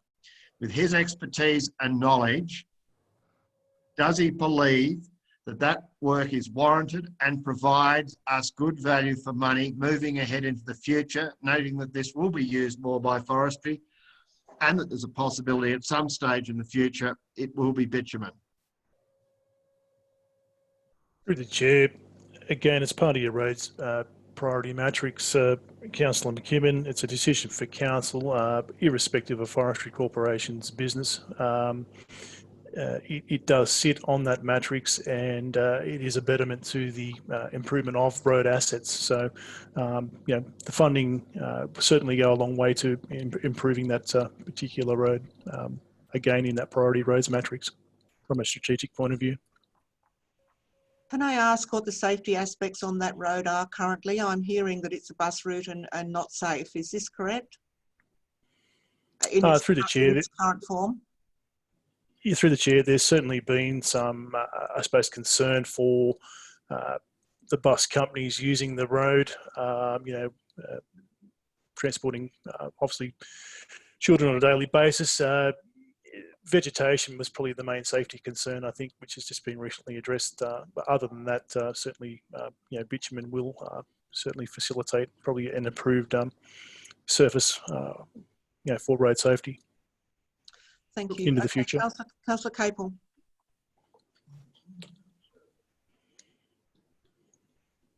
Thank you, Madam Mayor. Yeah, you touched on something that I was going to remind us about, that we seem to be focusing a fair bit on forestry and log trucks, but there are residents who live along that road as well. It is a bus route. I haven't been along it for a while, but it's never a great road to drive on. Anything that we can do to make it safer and better to drive on, I think we should be doing it, particularly as we have decided on the matrix and the position that the Mozart Road sits on that matrix. Thank you, Councillor. Okay, councillors, I'm going to put this recommendation, unless Councillor McCarthy would like a right of reply. My reasoning for being so staunch that we shouldn't be spending this money on this road is what we need: a long-term plan, and we need the forestry and our local member on board, the same as what we did out the Hazel Grove Road. It's a bus route as well. The reason on the Mozart Road, you have 2 right angle bends. If we don't eliminate those and start working on that road with our local member to get funding to do the whole thing as a haul road, which is going to be, because how are they going to bring that timber out on that landlocked bit of ground? I know what we're doing. We've got to stay safe, and the residents down there with the bus route. But we just tarred the Sills Creek Road on our metrics, and the bus don't go down there. So our metrics is wrong. But anyway, that's not to be debated tonight. All I'm saying is that this has landlocked timber. We can't get an answer out of forestry how they're going to get it out of there. The local residents tells us that there's a crown road that comes off the forestry ground onto the Mozart Road. That will be the logical way they're going to haul it. Why Jason Mollenkamp can't tell us where the timber's going to come out, it's got me beat. But we need to do a whole design on this road. It's got bad curves on the eastern end as well. And if this starts to be a logging road and you've got log trucks going down there and the bus coming up, there's another danger. It's not just a matter of sealing the road and the danger of the school buses goes away. Anyway, that's the way I feel about it. Thank you. Thank you. Okay, councillors. Councillor Lyon.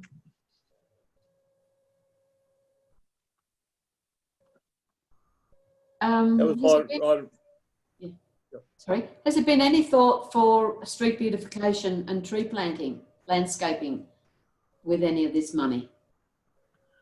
Councillor, can we discuss that after we've done the dot points? Okay. We deal with the recommendations that we're dealing with at the moment, and then it will depend if any of the recommendations get defeated as to whether there's any money left over to do other projects.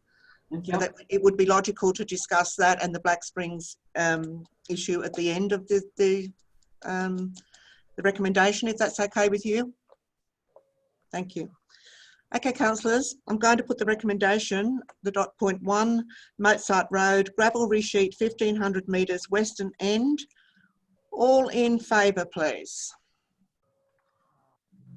1, 2, 3, 4, 5, 6. Against. 1, 2. Who's the other against? Councillor Gibbons, are you against? Yep. 3. Motion's carried. We'll now go on to dot point 2, Edith Road. Edith Road, road safety improvement corner east of McEwen's Creek. Can I have a mover, please? Councillor McCarthy. And a seconder, please? Councillor McKibben, thank you. Councillor McCarthy? No, I understand the what Councillor Gibbons brought to the last council meeting and it didn't get up. And this is an avenue of fulfilling that requirement of improving the road safety at that corner. It has an accident history, so it should be repaired. Thank you. Thank you, Councillor. Councillor McKibben. Thank you, Madam Mayor. I fully support Councillor McCarthy's comments. It has a road history, and it was explained to us by Councillor Gibbons why it was needed improvement, and I totally agree. Thank you. Any other comments, councillors? Councillor Gibbons. Through the chair, we have a duty of care to our road users. Big accident history. It's a road to the caves. The location of the curve can catch you off guard, and it's easy to be thrown off the road by the poor design of that curve. So I'm supporting that. Thank you, councillor. Any other comments on this one, councillors? Dot point 2, Edith Road. Any other comments? I'll put the recommendation that Edith Road, road safety improvement corner east of McEwen's Creek. All in favour? Carried unanimously, thank you. Dot point 3, Ginken Road, road safety improvement corner, 1 kilometre south of Edith Road. Do I have a mover, please? Councillor Gibbons, and a seconder, please. Councillor McCarthy, thank you. Councillor Gibbons. Yeah, again, it's a bend with the same problem, falls away strongly. It's a downhill curve on the outside, and as we know, there's been accidents there, and it's fairly dangerous. So, same deal. Thank you, Councillor. Councillor McCarthy.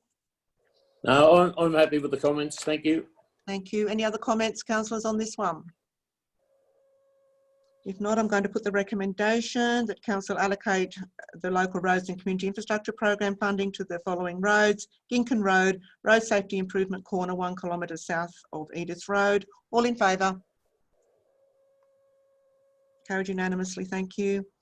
Number 4, Carlwood Road, the recommendation is that council allocate the local roads and community infrastructure program funding to Carlwood Road, rehab pavement, drainage, bitumen, 1 kilometre on both west and east ends. Can I have a mover, please? Councillor Doney, and a seconder, please.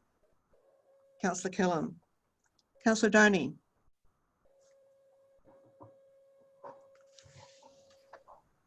Thank you, Madam Mayor. No, I think I commented last time that it's good to see that this will now reach the intersection with Saunders Road or Saunders Lane. There's a bit of traffic out of there, and that the Carlwood Road is becoming quite a commuter's road and will benefit from any improvement. Thank you. Thank you, Councillor. Councillor Kellam. I support Councillor Doney's comments there, and and this is the highest priority road on our matrix for the ones that we're considering. Thank you. Any other comments on this one, councillors? Councillor Gibbons. Through the chair, it says 1 kilometre on the east side and the west side. To me, that causes a few problems. When you're doing a section of road and if you're doing 2 kilometres together, you'll do it a lot cheaper than doing 1 kilometre on the western end and one on the eastern end. I would have liked to have thought it might have been better to carry this out on the western end, up the Bad Hills past Saunders Road, where I consider the other side a little bit easier. But anyhow, that's just a comment. Thank you, Councillor Gibbons. Is there any other comments? Councillor McCarthy. Through him, can the director advise us where we're getting the gravel from? I understand that the eastern end's a clay base and now needs gravel underneath it to form the road to be bitumen, and the other end has got those big ghoulies in it, so they'll have to be removed and the road gravel. Where are we securing the gravel from? Through the chair, that's certainly to be determined at this stage on the quality of the gravel required. More than likely, it'll be more of a localised source, more closer to the actual particular road in itself from a local quarry. So, are we taking advantage of a proposal that was put to you that an operator supply crushed gravel on site? That was put to you, I understand. Through the chair, look, it'll have to be determined at this stage. I don't actually have a definite on that. The other one concern is, how do you price a job if you don't know where the material's coming from? If it's got a long haulage thing, how do you price a job then? Through the chair, I've based it on a local quarry, which is in close proximity. Again, it hasn't been finalised at this stage, but it gives me an average for pricing. Okay, thank you. Thank you, Councillor. Any other comments on this one, councillors? The recommendation that council allocate the local roads and community infrastructure program funding to Carlwood Road, rehab pavement, drainage, bitumen, 1 kilometre on both west and east ends. All in favour? Carried, thank you. So as those 4 recommendations were passed, that does take up that funding. I take note of Councillor Gibbons' suggestion for the Black Springs Hall. I do understand that there is already a grant application in with the Crown Lands for that project, Councillor, and that's not yet been determined. That's correct. Okay. If that isn't, It'll be successful though, I guess. Or is that money comes to the council for a decision, or can it go to another shire, or what is the deal with that? What? I'm sorry, I don't understand what you mean. It's, well, I'm saying that we put this in, the proposal for the bats for the wall, but are there other applications gone in from the Oberon Council for this same grant or not? Or I don't think Oberon Council have put in a grant application. I don't know about any other organisations. Can find that out. I'd love to be successful, but I don't know what the chances are. If it's unsuccessful, there are other options, I'm sure, for a shovel-ready project like that one. Can we discuss that offline? Okay. Thank you. And Councillor Lyon, I'm sorry I missed what you thought you would like to? Sorry, Councillor Lyon, I can't hear you. It was street beautification and landscaping, tree planting. We do have money in Town Improvement Fund allocated to that, Councillor. Thank you. Okay, thank you. Okay, councillors, page 79, item 1401, monthly activity report, General Manager. The recommendation there is the report is received as information. Can I have somebody to move that, please? Councillor McKibben, thank you. And a seconder, please. Councillor McKechnie, thank you. Councillor McKibben. Thank you, Madam Mayor. Look, an extensive report, and I noticed, as I think was foreshadowed by the General Manager at the last meeting, that the actions relating to motions of the council or resolutions of the council have been moved to a table. I do think that's an improvement and easy to read with a consolidation there.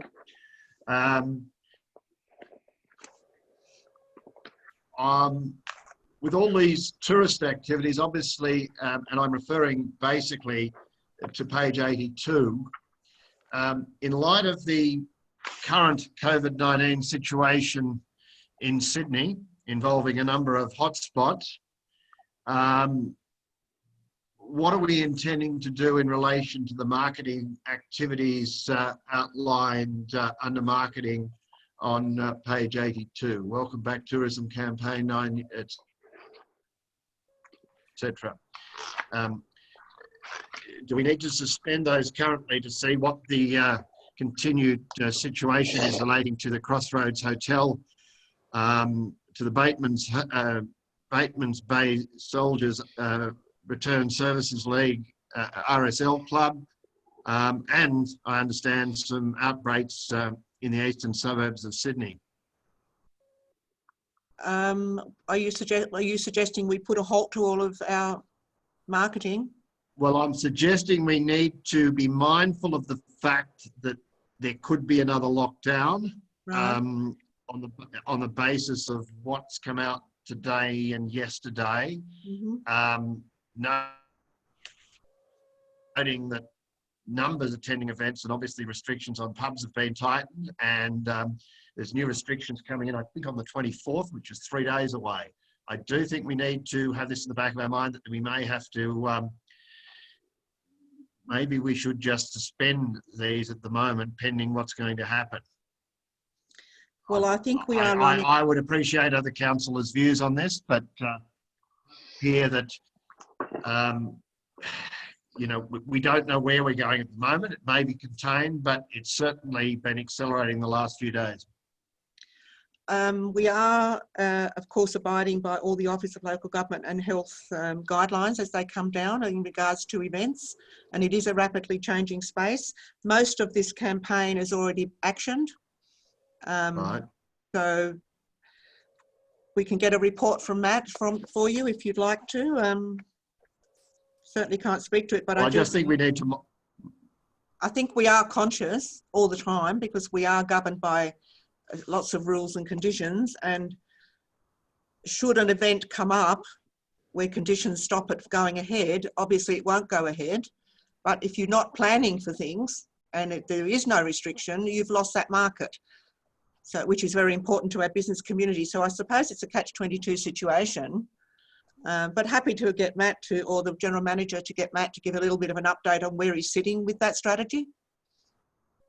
If that's what you'd like, Councillor McKibben, that wouldn't be a problem. Well, really, I'm just suggesting that we need to be a little careful and monitor the situation. And I'm sure that's what we're. I'm sure we are. Yep. Doing, Mm-hmm. But we don't want to suddenly spend a lot more money on a new program now if it looks as though there's potentially a lockdown. could come out of it. We're just wasting our money. I understand. Yep. So I'm not suggesting we need any more reports or anything. I'm just suggesting normal common sense needs to prevail, and I don't think we should be sort of budging to spend any more money at the moment in the next week or so until we see where we're going. I'm sure that the Tourism and Economic Development Manager is very aware of that. Councillor Donny, sorry, Councillor McKibben, have you finished? I've finished, but yes, the report, I recommend the report, Madam Mayor. Thank you. Councillor McKechnie? Yes, Madam Mayor, just only a couple of comments on the WHS and risk section of the report. Interesting to note that we've had a couple of incidents reported. I note again, no hazards again for this month. We must be one of the only businesses that don't have too many hazards in it. We never seem to come up with any, but that's a good thing if it's correct and being done diligently. But other than that, no other comments. Thank you, Councillor. Councillor Doney. Thank you, Madam Mayor. Councillor McKibben's point was one I thought of, but difficult to raise. As I understand it, quite a number of jurisdictions now have excluded two main areas, and that is the state of Victoria and the greater metropolitan Sydney area.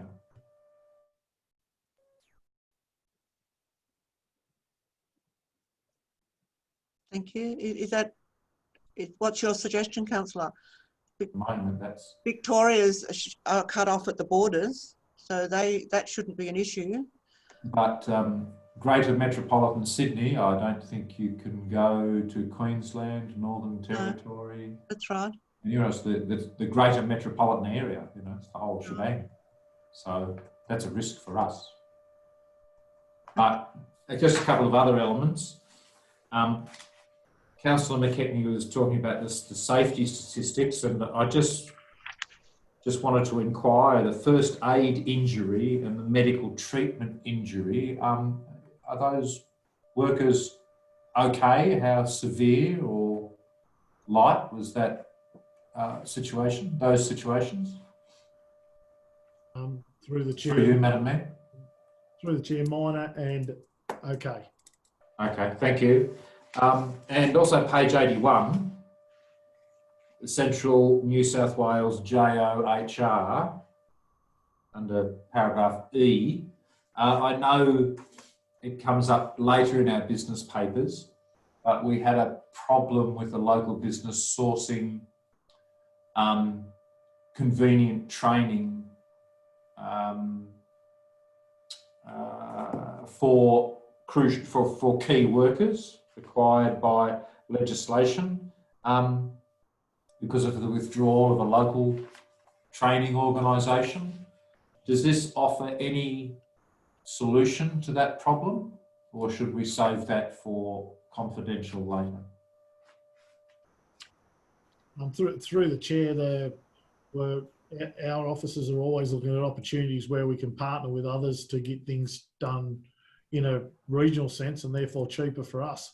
So if we can be provided with training opportunities that we don't have to go to Sydney for, and we can do it as a group, we're trying to partner in as much of those as we possibly can. But that's what I think I'll raise it in later discussion, Madam Mayor. Thank you. That's all I'd like to say. Thank you. Councillor Capel. Madam Mayor, thank you.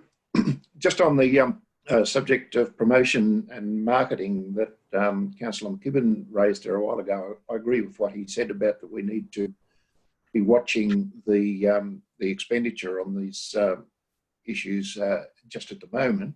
I don't know how much we've spent or anything, but at the same time, I think it's important that we keep our area in, we keep promoting it just so that when things do change, people will come back to the area.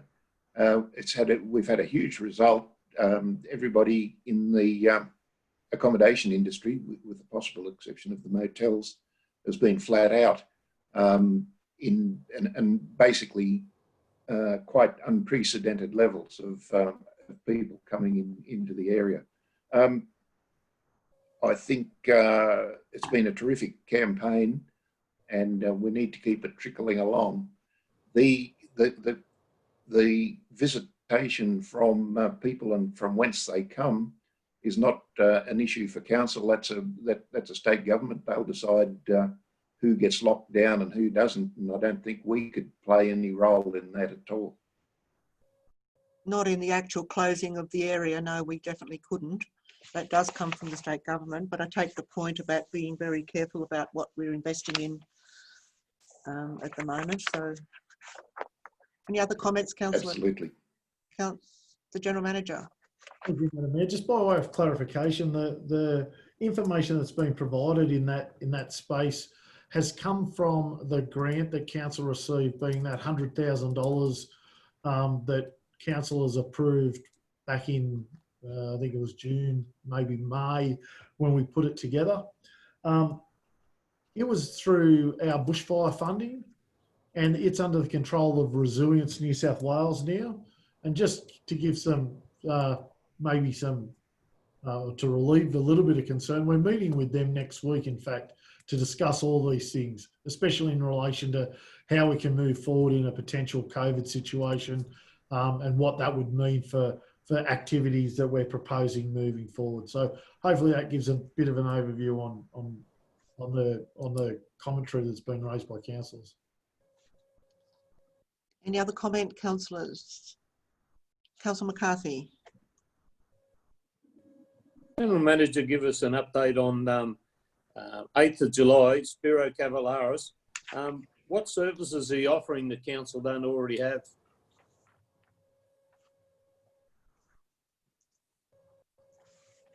Through the chair, Spiro come to see us regarding the qualifications he has, and if council has any need for that type of service, then he was availing his services. He also was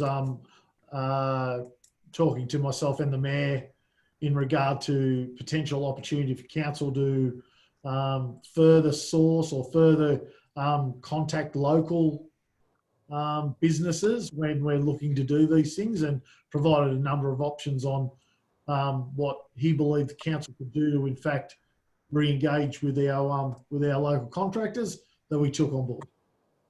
No, my question was, what services is he offering that we don't already have? Through the chair, he offers some environmental services that we often partner with others to supply, like our testing for our landfill processes. They are things that he could offer. However, the question remains that in that situation, we have to go through the right process. Thank you. Any other questions, councillors? Put the recommendation. All in favour? Thank you. Page 85, item 1402, monthly activity report, planning and development. The recommendation is that the report is received as information. Can I have a mover, please? Councillor McCarthy, and a seconder, please, councillors. Councillor McKibben, thank you. Councillor McCarthy. Yes, Madam Mayor, the report's pretty straightforward. My two questions I have. Very little activity at the independent living units today.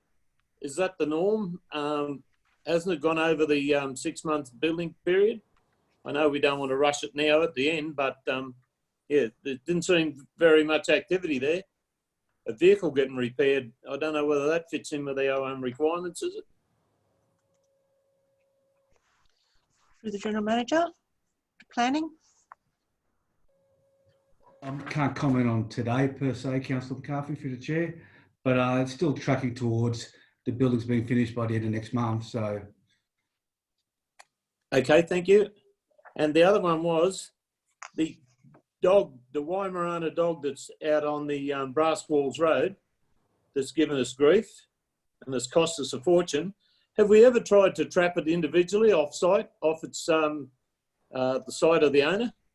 Have we ever tried to set a trap up so we can actually catch the dog, say, on the neighbouring property or on the road verge? through the chair, I'm not sure about that, but I'm led to believe there's quite a number of dogs, and I suggest the practicality of doing that would be quite difficult. We are looking at our options in regard to that situation, though, nonetheless. Director, I take it on board. This has been going on for years. Probably cost us over $20,000 in actual costings. But if we can't, one of the things was that we can't identify the particular dog was a problem.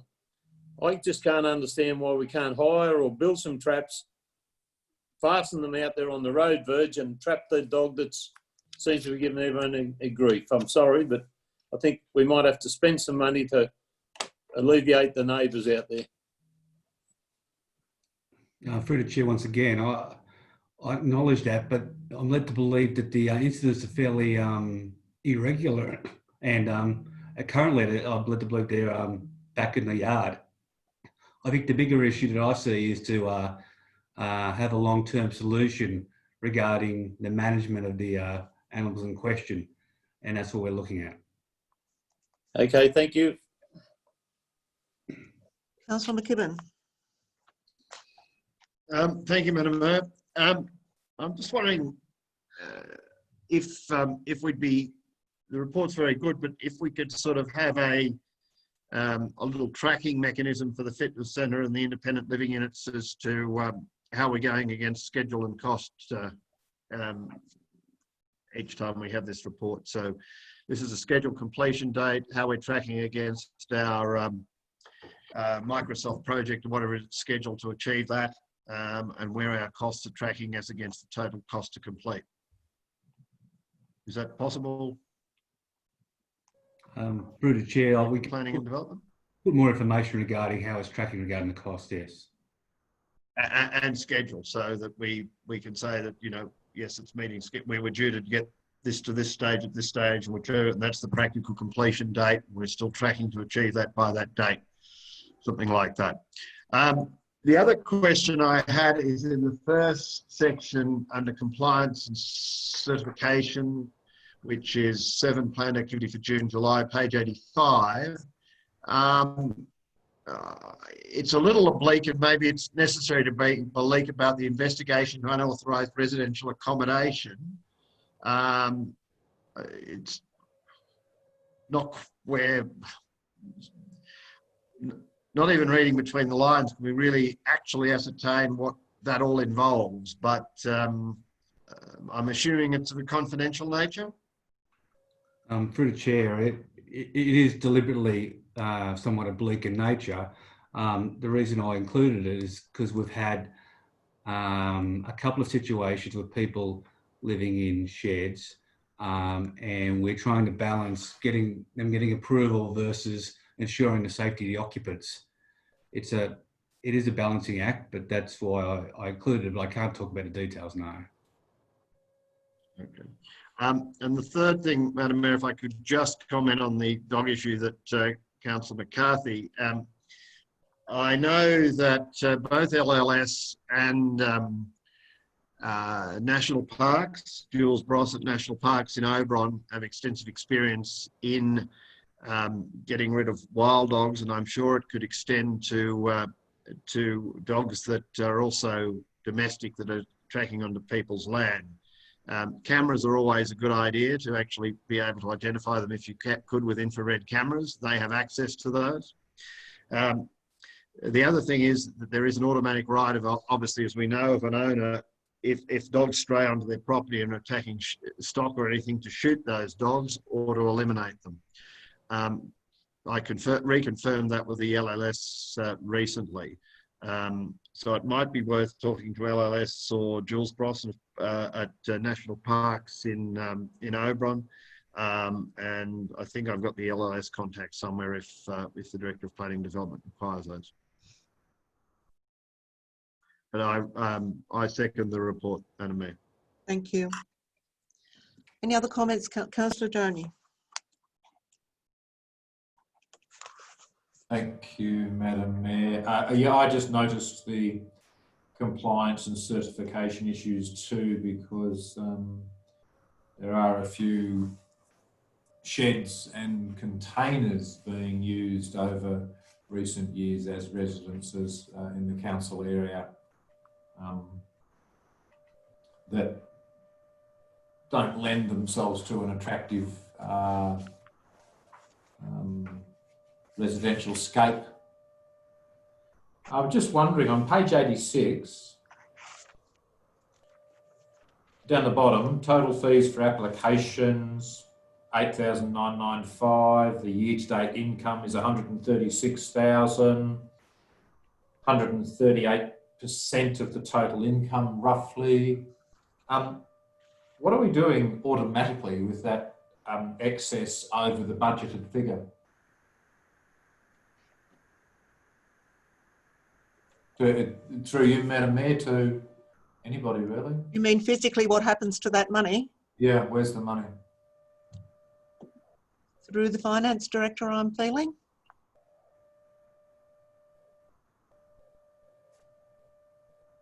So any application fees in relation to if it's a DA, goes into appropriate section 94 or those areas and dealt with in that area. Other fees and charges are dealt with within the general fund as in the fees and charges allocation. So where is the reckoning that if we are already, we are, the financial year's just finished. Yes, if we are well over budget, if we've got $36,000 extra than the $99,000 we estimated, yep. Where does that $36,000 go? Does it just go into the section 94s that you spoke of, or just consolidated revenue? If it's for a development application, yes, it would go into the section 94 area and in accordance with the, and then all of that is calculated in the reconciliation at the end of this financial year. So the amount that we forecast in any budget is an estimate. Yes, of course. And you know, it could go up or down each year. It's just it's fortunate that we're above this year. But yes, it is captures. I was just going to note that 36,000 is a fairly big slice of our expected deficit of 47,000. There are some funds that need to be allocated appropriately, Councillor, and it's just not a general fund allocation. As long as we don't just lose it, that's important. It's definitely not lost. Through the chair, can I just confirm that this is 1920 that we're talking about, not 2021? Yeah.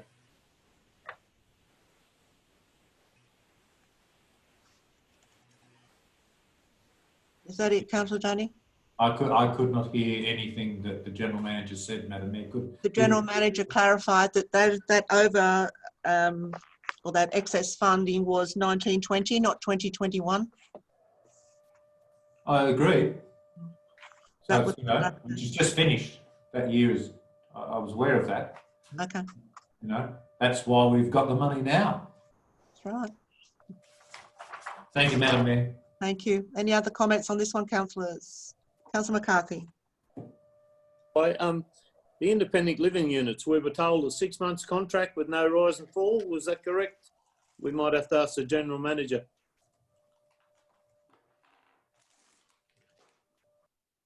Through the chair, the 6 month contract was something that I certainly asked the Planning and Development Director to have a look at. He's of the opinion that the end of August would ideally see the best result to have it completed. I can't confirm that it was 6 months. But if the Planning Director has any further clarification, I'm sure he can provide it to you. But what about the rise and fall? No rise and fall in the contract for the 6 month time to build it? I thought that was one of the conditions that Shane said when the contract was signed. We need to know this. We shouldn't be paying out extra money. I think there's a variation in the landscaping, but the actual construction in the building site was 6 months and no rise and fall.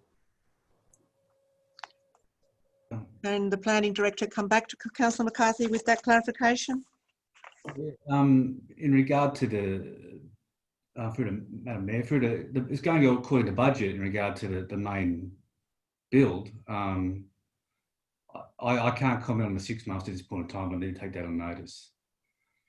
Thank you. And what about any overrun? What was the comment there? Through the Mayor, I'm not aware of the overrun. As you pointed out, the landscaping wasn't originally included, but that's currently being looked at now. Well, I'm sorry, but we're near the tail end of it, and I know you've only just started with us, but we need someone to take the responsibility to make sure that everything's up to scratch, don't we? This is a lot of money, and the time I understood that he didn't start in the previous year, which the contract was already signed, but I understand that there was a 6-month contract with no rise and fall. Well, can the director come back to you with that, Councillor McCarthy? You'd have to take that on notice. I'm happy to do that. Thank you. Thank you. Any other comments on this one, councillors? Councillor McKibben.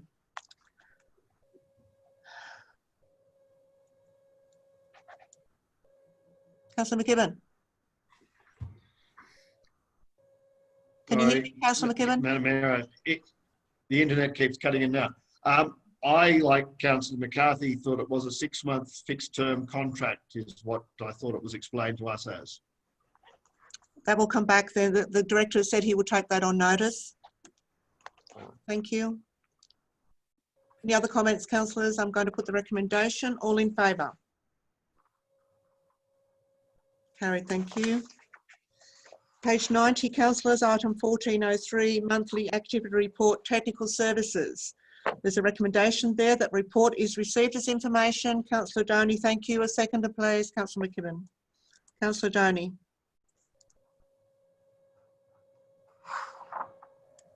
Thank you, Madam Mayor. Just three quick things. This road signage damage and theft out of Arkston and Campbell's River roads. I think someone's building a shed. No, they're having a good time on Saturday night. They're not building a shed. Two other ones. The existing asbestos water mains. I'm aware that there's a new technology around that's inserting sleeves into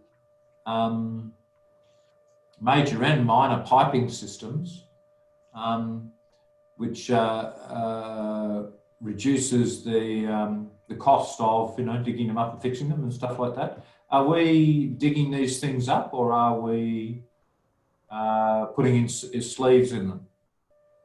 It's my belief that we're laying pipes alongside. I'll go to the Technical Services Director just for clarification on that. We have a program.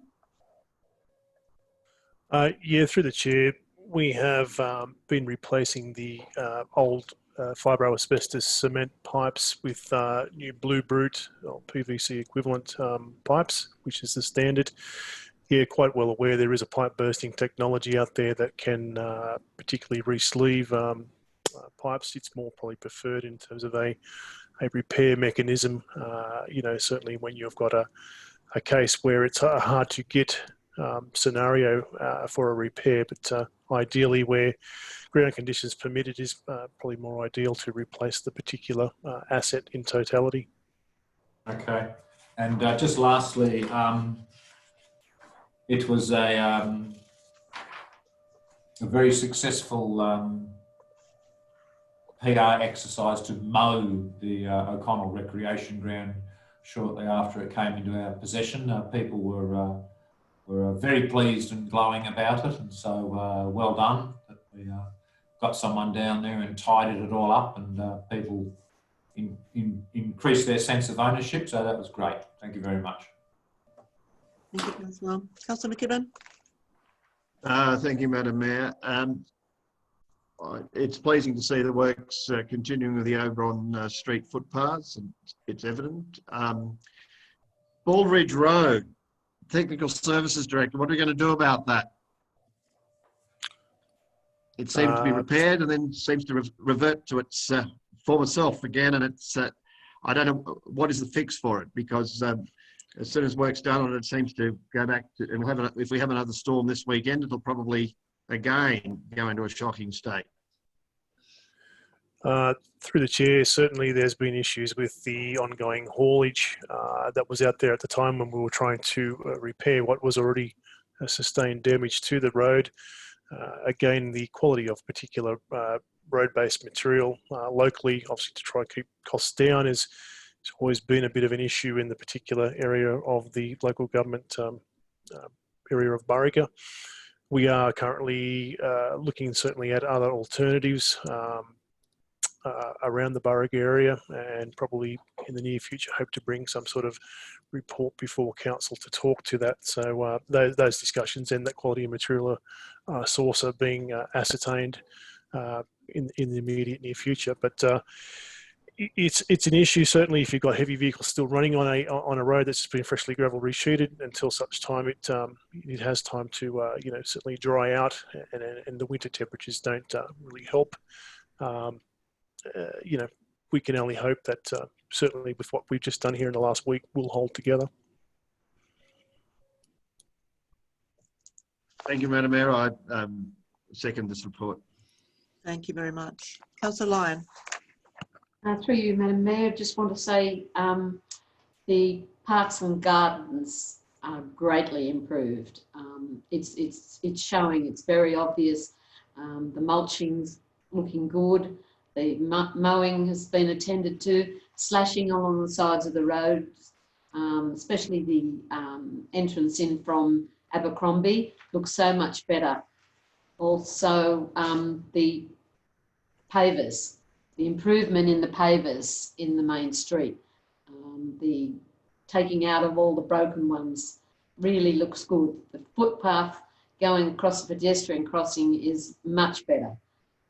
Thank you. Just want to say thank you, and it's very obvious, it looks good. Thank you, Councillor Lyon. Any other comments, councillors? Councillor McCarthy. Thank you for doing the footpaths, looking great. Just a query, where did the material that went on the Ball Ridge Road come from?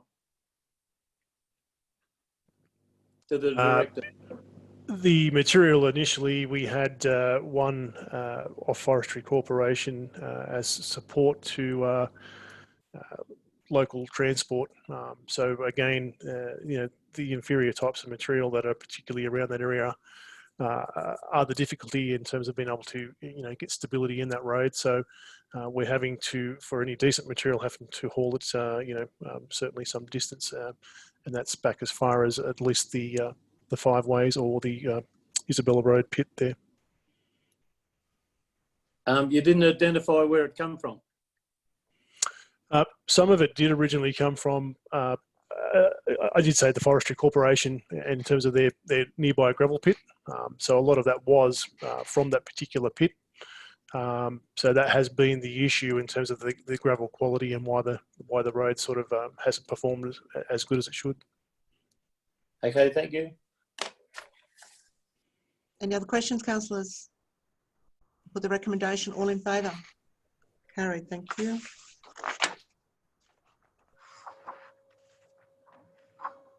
Page 96, councillors, item 1404, monthly activity report, corporate services.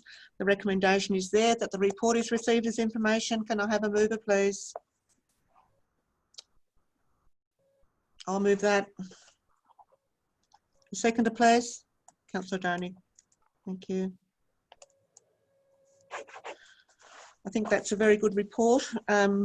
Lots of good things happening now at the library. We just hope we don't have to shut back down again. That would be pretty bad. Apart from that, I just commend the report. Thank you to the director. Councillor Donny. Thank you, Madam Mayor. I agree. It's good activities in a difficult circumstance. Since so many of them are person to person. So well done. Thank you. Thank you. Any other comments, councillors? Councillor McCarthy. It's not of the director. Are the police aware of the time frame that they need to contact the council to get the CTV footage? On the bottom of 97. Yes, through the mayor. Yes, they are. So what's the time frame before it's overridden? It depends on where the cameras are. The main cameras are 3 months, and some of them are 1 month. So they are familiar with when they're required to request information. Okay, thank you for your comment. That's enough time, isn't it? Thank you. Thank you, councillor. Any other comments here? Put the recommendation. All in favour? Carried. Thank you. Page 102, councillors, 1405, Statement of Investments. The recommendation is that council receive the report item as information. Can I have a mover, please? Councillor Doney, and a seconder, please. Councillor Kellam, thank you. Councillor Doney.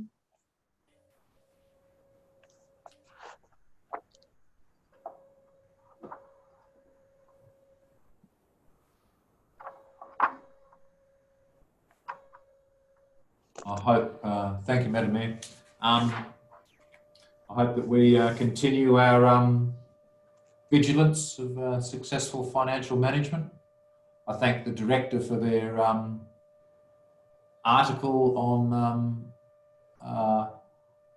what could happen when the whole banking system collapses, but it didn't worry me too much. I thought if it all goes down, then we'll find a way through. But no, I'm happy with the management of our investments, Madam Mayor, though of course the reduction in interest income is another thing that's difficult for us. But I think we're doing a good job. Thank you, councillor. Councillor Kellam. Happy with the report, and the graph showing the interest rate drop over the last little while is very instructive. Any other comments on this one, councillors? Councillor McCarthy. Madam Mayor, I know we're getting a low interest rate, but my comment is if we got big projects on the back burner and we have a plan, simple things like the circuit breakers I use in a household have risen 20% in 3 months. That's unbelievable amount of cost that went up, 20% in 3 months. This is what's going to stifle our interest rate against our infrastructure. But it's just a comment that things outside there are actually rising considerably. And we have no control over it, even though the interest is low. Thank you. Thank you, Councillor McCarthy. Any other comments, councillors? Put the recommendation. All in favour? Carried. Thank you. Page 105, item 1406, grants monthly update. Recommendation is that the report is received as information. Can I have someone to move that, please? Councillor McKibben, thank you. A second to Councillor Gibbons. Thank you. Councillor McKibben. Thank you, Madam Mayor. Obviously, it's great to see that we've been successful with a large number of grants. The O'Connell Recreation Ground, obviously the Local Roads and Community Infrastructure Program, which we've already talked about tonight. Building Metaresions, the Outdoor Festival for 2021. Let's hope it can go ahead. And also the 5 million for the Campbell's River Road. I suppose one question I had is if we are not successful with getting our aqueduct funding for the Campbell's River Road, are we able to put any of this money towards that on the basis that it is part of the same road? Through the chair, I think it'd be difficult to do that given the size and nature of the project being proposed. Should we not be successful, and I can take a point from the director in this regard, I would suspect that what we would be looking to doing is improving the existing formation rather than undertaking a deviation. Right. Yeah, through the chair. That is correct. Certainly the funding cannot be altered. This fixing local roads program to do any of that deviation or viaduct work, as you refer, Councillor McKibben. Again, the fixing country roads application is yet to be announced, and we're hoping that is going to be in the immediate short term. Thank you. Thank you. Thanks, Madam Mayor. I recommend the report. Thank you, Councillor McKibben. Councillor Gibbons. Yes, just through the chair. I'm reading here where the project has to be completed in the 12 months. Grants seem to be like this, where you really don't get the opportunity to knuckle down and suss it all out. Is there any opportunity that if this is too much, that can be done over 2 years? Comment? Yeah, through the chair, we're anticipating that it be done in the 12-month period as required by the grant. So no Yeah. extension is what you're saying? Just it's a major roadworks, and we don't want to be taking shortcuts, and we've got to do this one right. So it's a great grant, so we'll see how we go. We've got a lot of other roadworks as well to complete this financial year, so we hope we have a fairly dry summer. Thank you. Thank you, Councillor Gibbons. Any other comments, councillors? Councillor McCarthy, are you commenting? No? I'll put the recommendation. Councillors, all in favour? Carried, thank you. Page 109, item 1407, water usage drought assistance. The recommendation is there that the report is received and noted. Could I have a mover, please? Councillor McCarthy, and a seconder, please. Councillor Kellam, thank you. Councillor McCarthy. Pretty straightforward, thank you. Councillor Kellam. Nothing further to add. Any other comments, councillors? Put the recommendation, all in favour? Carried, thank you. Page 110, item 1408, water and sewer plant report. Recommendation is that the report is received as information. Can I have somebody to move that, please? Councillor McKibben and Councillor McKechnie, thank you. Councillor McKibben.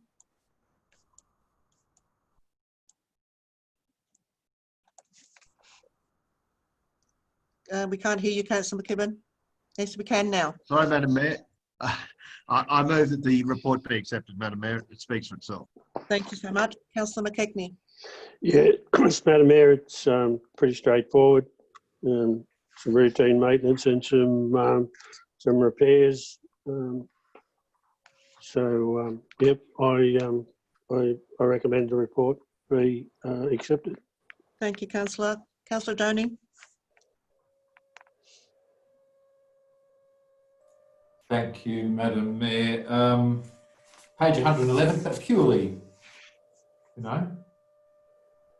for an aside letter, what is a citric soak?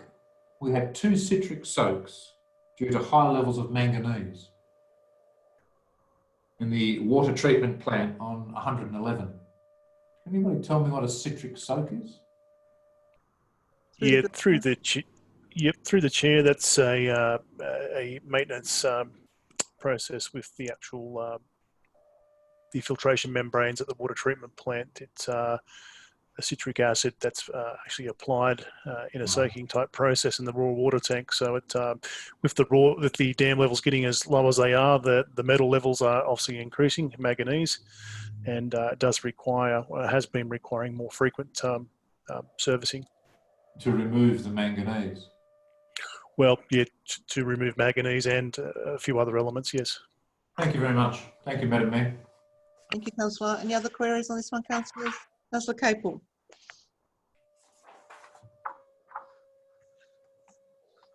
Thank you, Madam Mayor.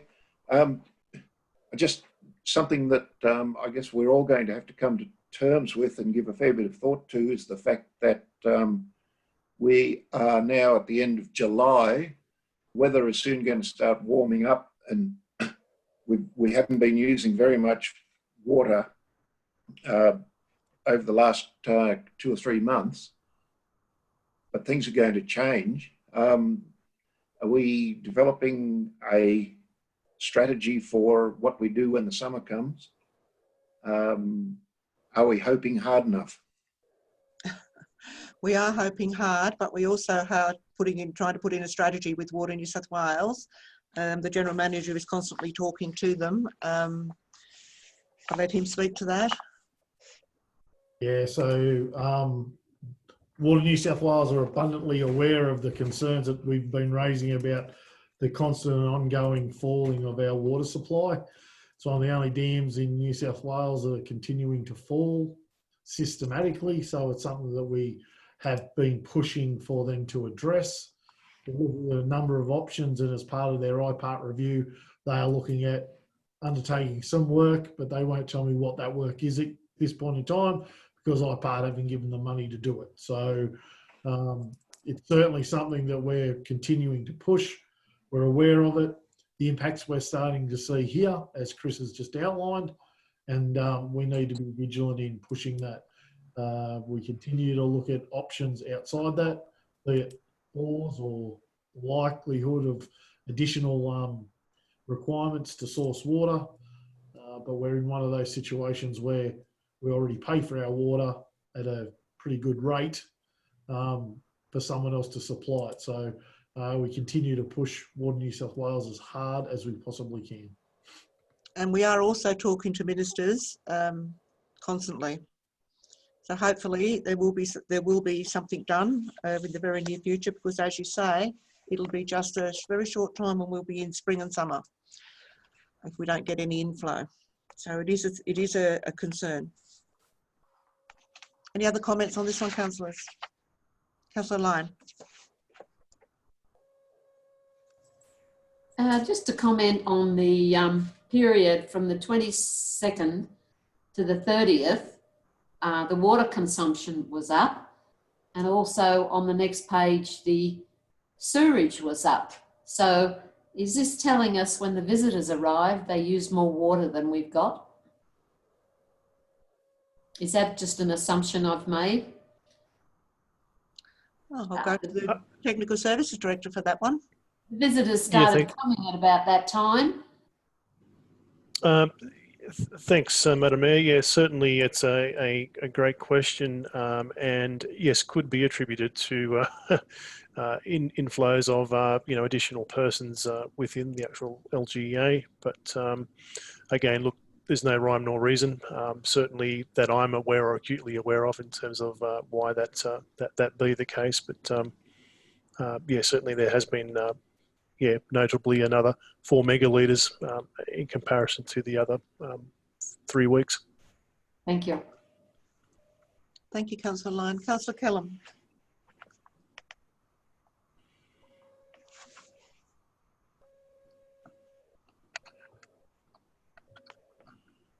Councillor Kellam.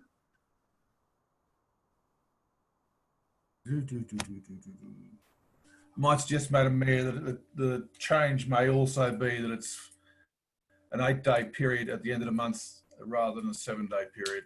Mm-hmm. Thank you. Anything else? Any others? Councillor Gibbons? Yeah, through the chair, exactly how it reads there, that you got 6 days, 12, you got 8 days, 16. So there was 2 more days in the bottom one. So that's just going to point that out. That's why there's an increase. Okay, thank you. Any other comments on this one, councillors? With the recommendation, all in favour? Carried, thank you. Page 113, item 1409, monthly update status of council resolutions. The recommendation is that council receive the reporter's information. Can I have a mover, please? Councillor McKibben, and a seconder, please. Councillor Kellam, thank you. Councillor McKibben.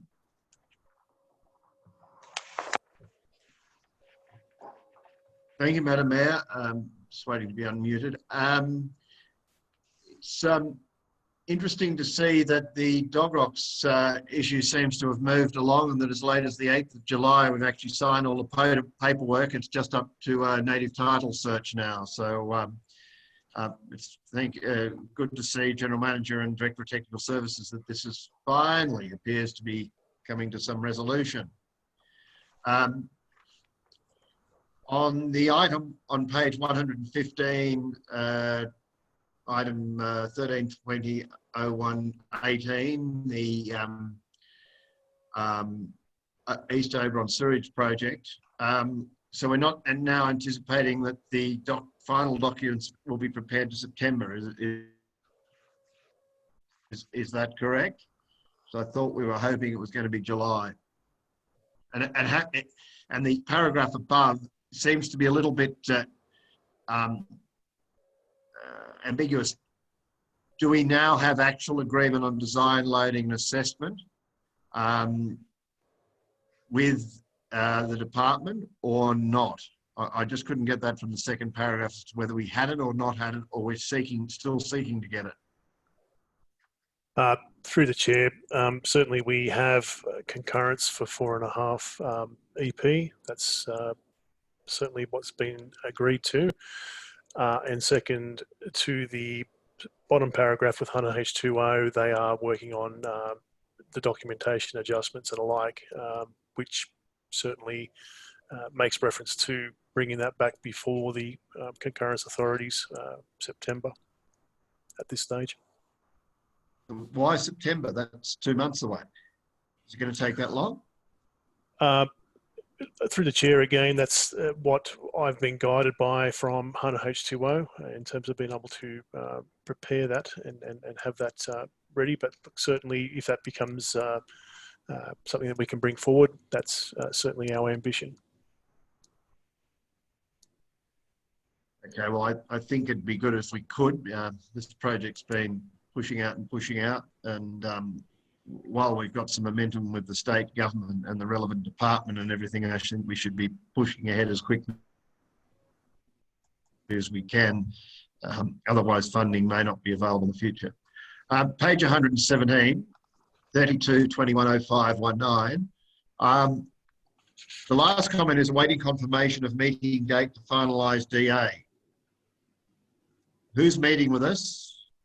Is it a meeting with the Director of Planning and Development to finalise the DA? And who's having that meeting? Or is it a meeting with Borg and ourselves to finalise the DA? I'm not quite sure what it means. Yeah, through the chair, it's a meeting with Borg. As part of the relationship, Borg will be preparing the statement so we can lodge a DA. I apologise for the ambiguity, but ultimately it's the meeting has been delayed somewhat with them to get access to their document so as that we can lodge a DA. So update on when because the DA is going to have been lodged for quite some time. When do we anticipate it being lodged? ASAP. So that means by the end of July. I'm earlier. pushing to try and get that documentation so we can at least have a look at what's being proposed. The first draft wasn't something that we were happy with, so we sent it back and they're looking at that now. Okay, so right. So the next item on 120, the roadside vegetation management plan. That report will be tabled at August meeting after the discussions you've had with the General Manager of Upper Macquarie, etc. That is correct. The next issues I want to ask about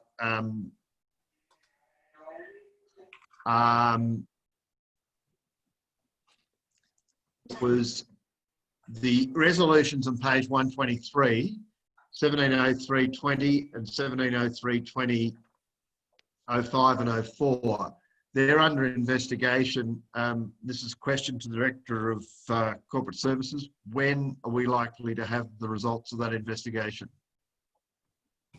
Is it?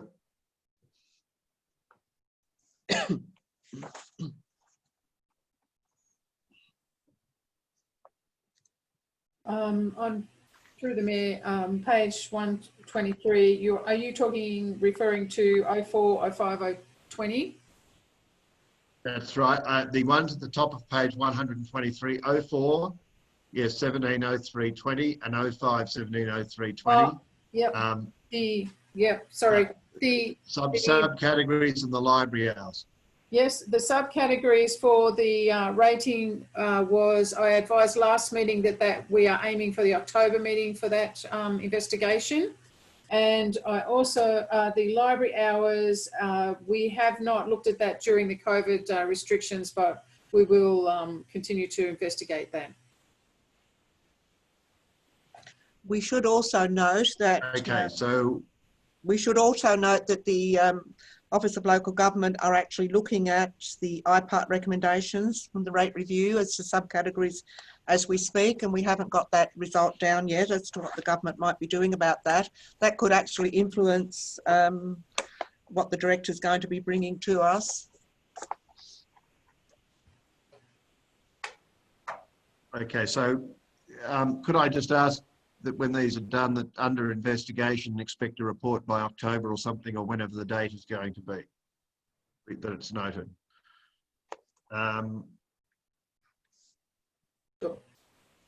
I think that was the last comments I had. Other than on 129, I understood that 31/16/06/20, which is 2/3 of the way down the page, relating to the Oberon Pool and Fitness Centre. I think that's for the management of it. I didn't believe those documents were being prepared until the centre was being finished, from a comment the General Manager made the other day to me. But is that they are being prepared? Are they? Through the chair, we're looking to prepare, and we're undertaking the preparation of them as we progress. All right. Well, there are a couple of issues I raised, which I can raise offline, as to whether we're actually proposing a contract, or whether also. That's all I have, and I commend the report. Thank you, Councillor. Councillor Kellam. You need to unmute Councillor Kellam, please. Thank you, Madam Mayor. This format is much easier to deal with and much more logical, and it's pleasing to see it finally come to pass. I have no further comments on the content of the report. Thank you, Councillor. Any other comments, councillors? Councillor Doney. Thank you, Madam Mayor. 116, 21st of May. Just a bit of clarification. And off-leash dog area, the amphitheatre at Oberon Dam, Buckley Crescent and Oberon Tip. There's also mention of Department of Education land and John Holland land. Can someone just clarify me where those two parcels were again? There was an option looked at near the existing park that we implemented in North Street, which is land near that owned by John Holland. And the other area that you... The Education Department land. The Education Department land was down off near the back of the school. The public school, wasn't it? Public school.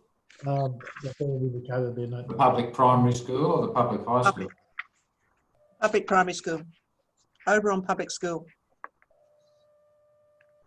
So we're looking to bring a report back to council in August in relation to some options that we've further investigated. Sorry, you all froze. Did anybody say anything? Sorry, I said we're anticipating bringing a report back to August with some additional areas that have been identified. Thank you, Madam Mayor. Thank you, Councillor. Any other comments, councillors? Councillor McCarthy. Yes, to the General Manager, page 120, halfway down the page, 12-17-091. Did anything more happen after the offer that was given to you on Wednesday? Is it been completed, the letter drop, or not? The letter drop is yet to be completed, but I'll have the letter written by tomorrow, Councillor. Okay, and the other one was, in the action sheet, we resolved to look at a purchase of some Crown land. Should that be on this action sheet as an item? So it doesn't slip through the cracks? Crown land or not forestry land, councillor? No, this was for Crown land for development in town. I don't think that was resolved, councillor. This is resolutions from council, but we're still looking into that matter as a matter of course. I'll tell you what we need for the next council meeting if you want it resolved, so it gets on this list, please. Thank you. That's all from me, Madam Mayor. Thank you, councillor. Any other comments here, councillors? put the recommendation. All in favour? Carried, thank you.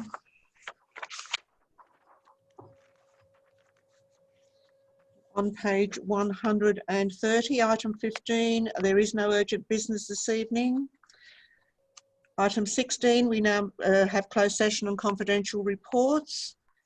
In accordance with the Local Government Act 1993 and the Local Government General Regulation 2005, in the opinion of the General Manager, the following business is of a kind as referred to in section 10A bracket 2 of the Act and should be dealt with in part of the meeting closed to the media and the public. I'd like to thank the members of the public who've joined this evening's Zoom meeting and wish them a good evening. I now call for a councillor to move council into closed session, please. Councillor McKibben, thank you. And a seconder, please, Councillor Capel. All in favour? Carried, thank you. We'll now turn off the recording at 8:36. Recording recommenced at 9:52. Could you indicate when we're recording, please? We're in recording. The following resolutions were made in closed session and there were no members of the public present at this time. Item 1601, that Council resolve to provide financial assistance to assessment 12348 by writing off interest accumulated on water notices from February to June 2020 and reducing the amount payable for water rates for the period February to June 2020 to $2.97 per kilolitre. Item 1602, that Council resolve that the matter be deferred pending further discussion with the applicant. Item 1603, that Council do not write off any water consumption for assessment 123,69566 for the period 1st of January to the 31st of March 2020.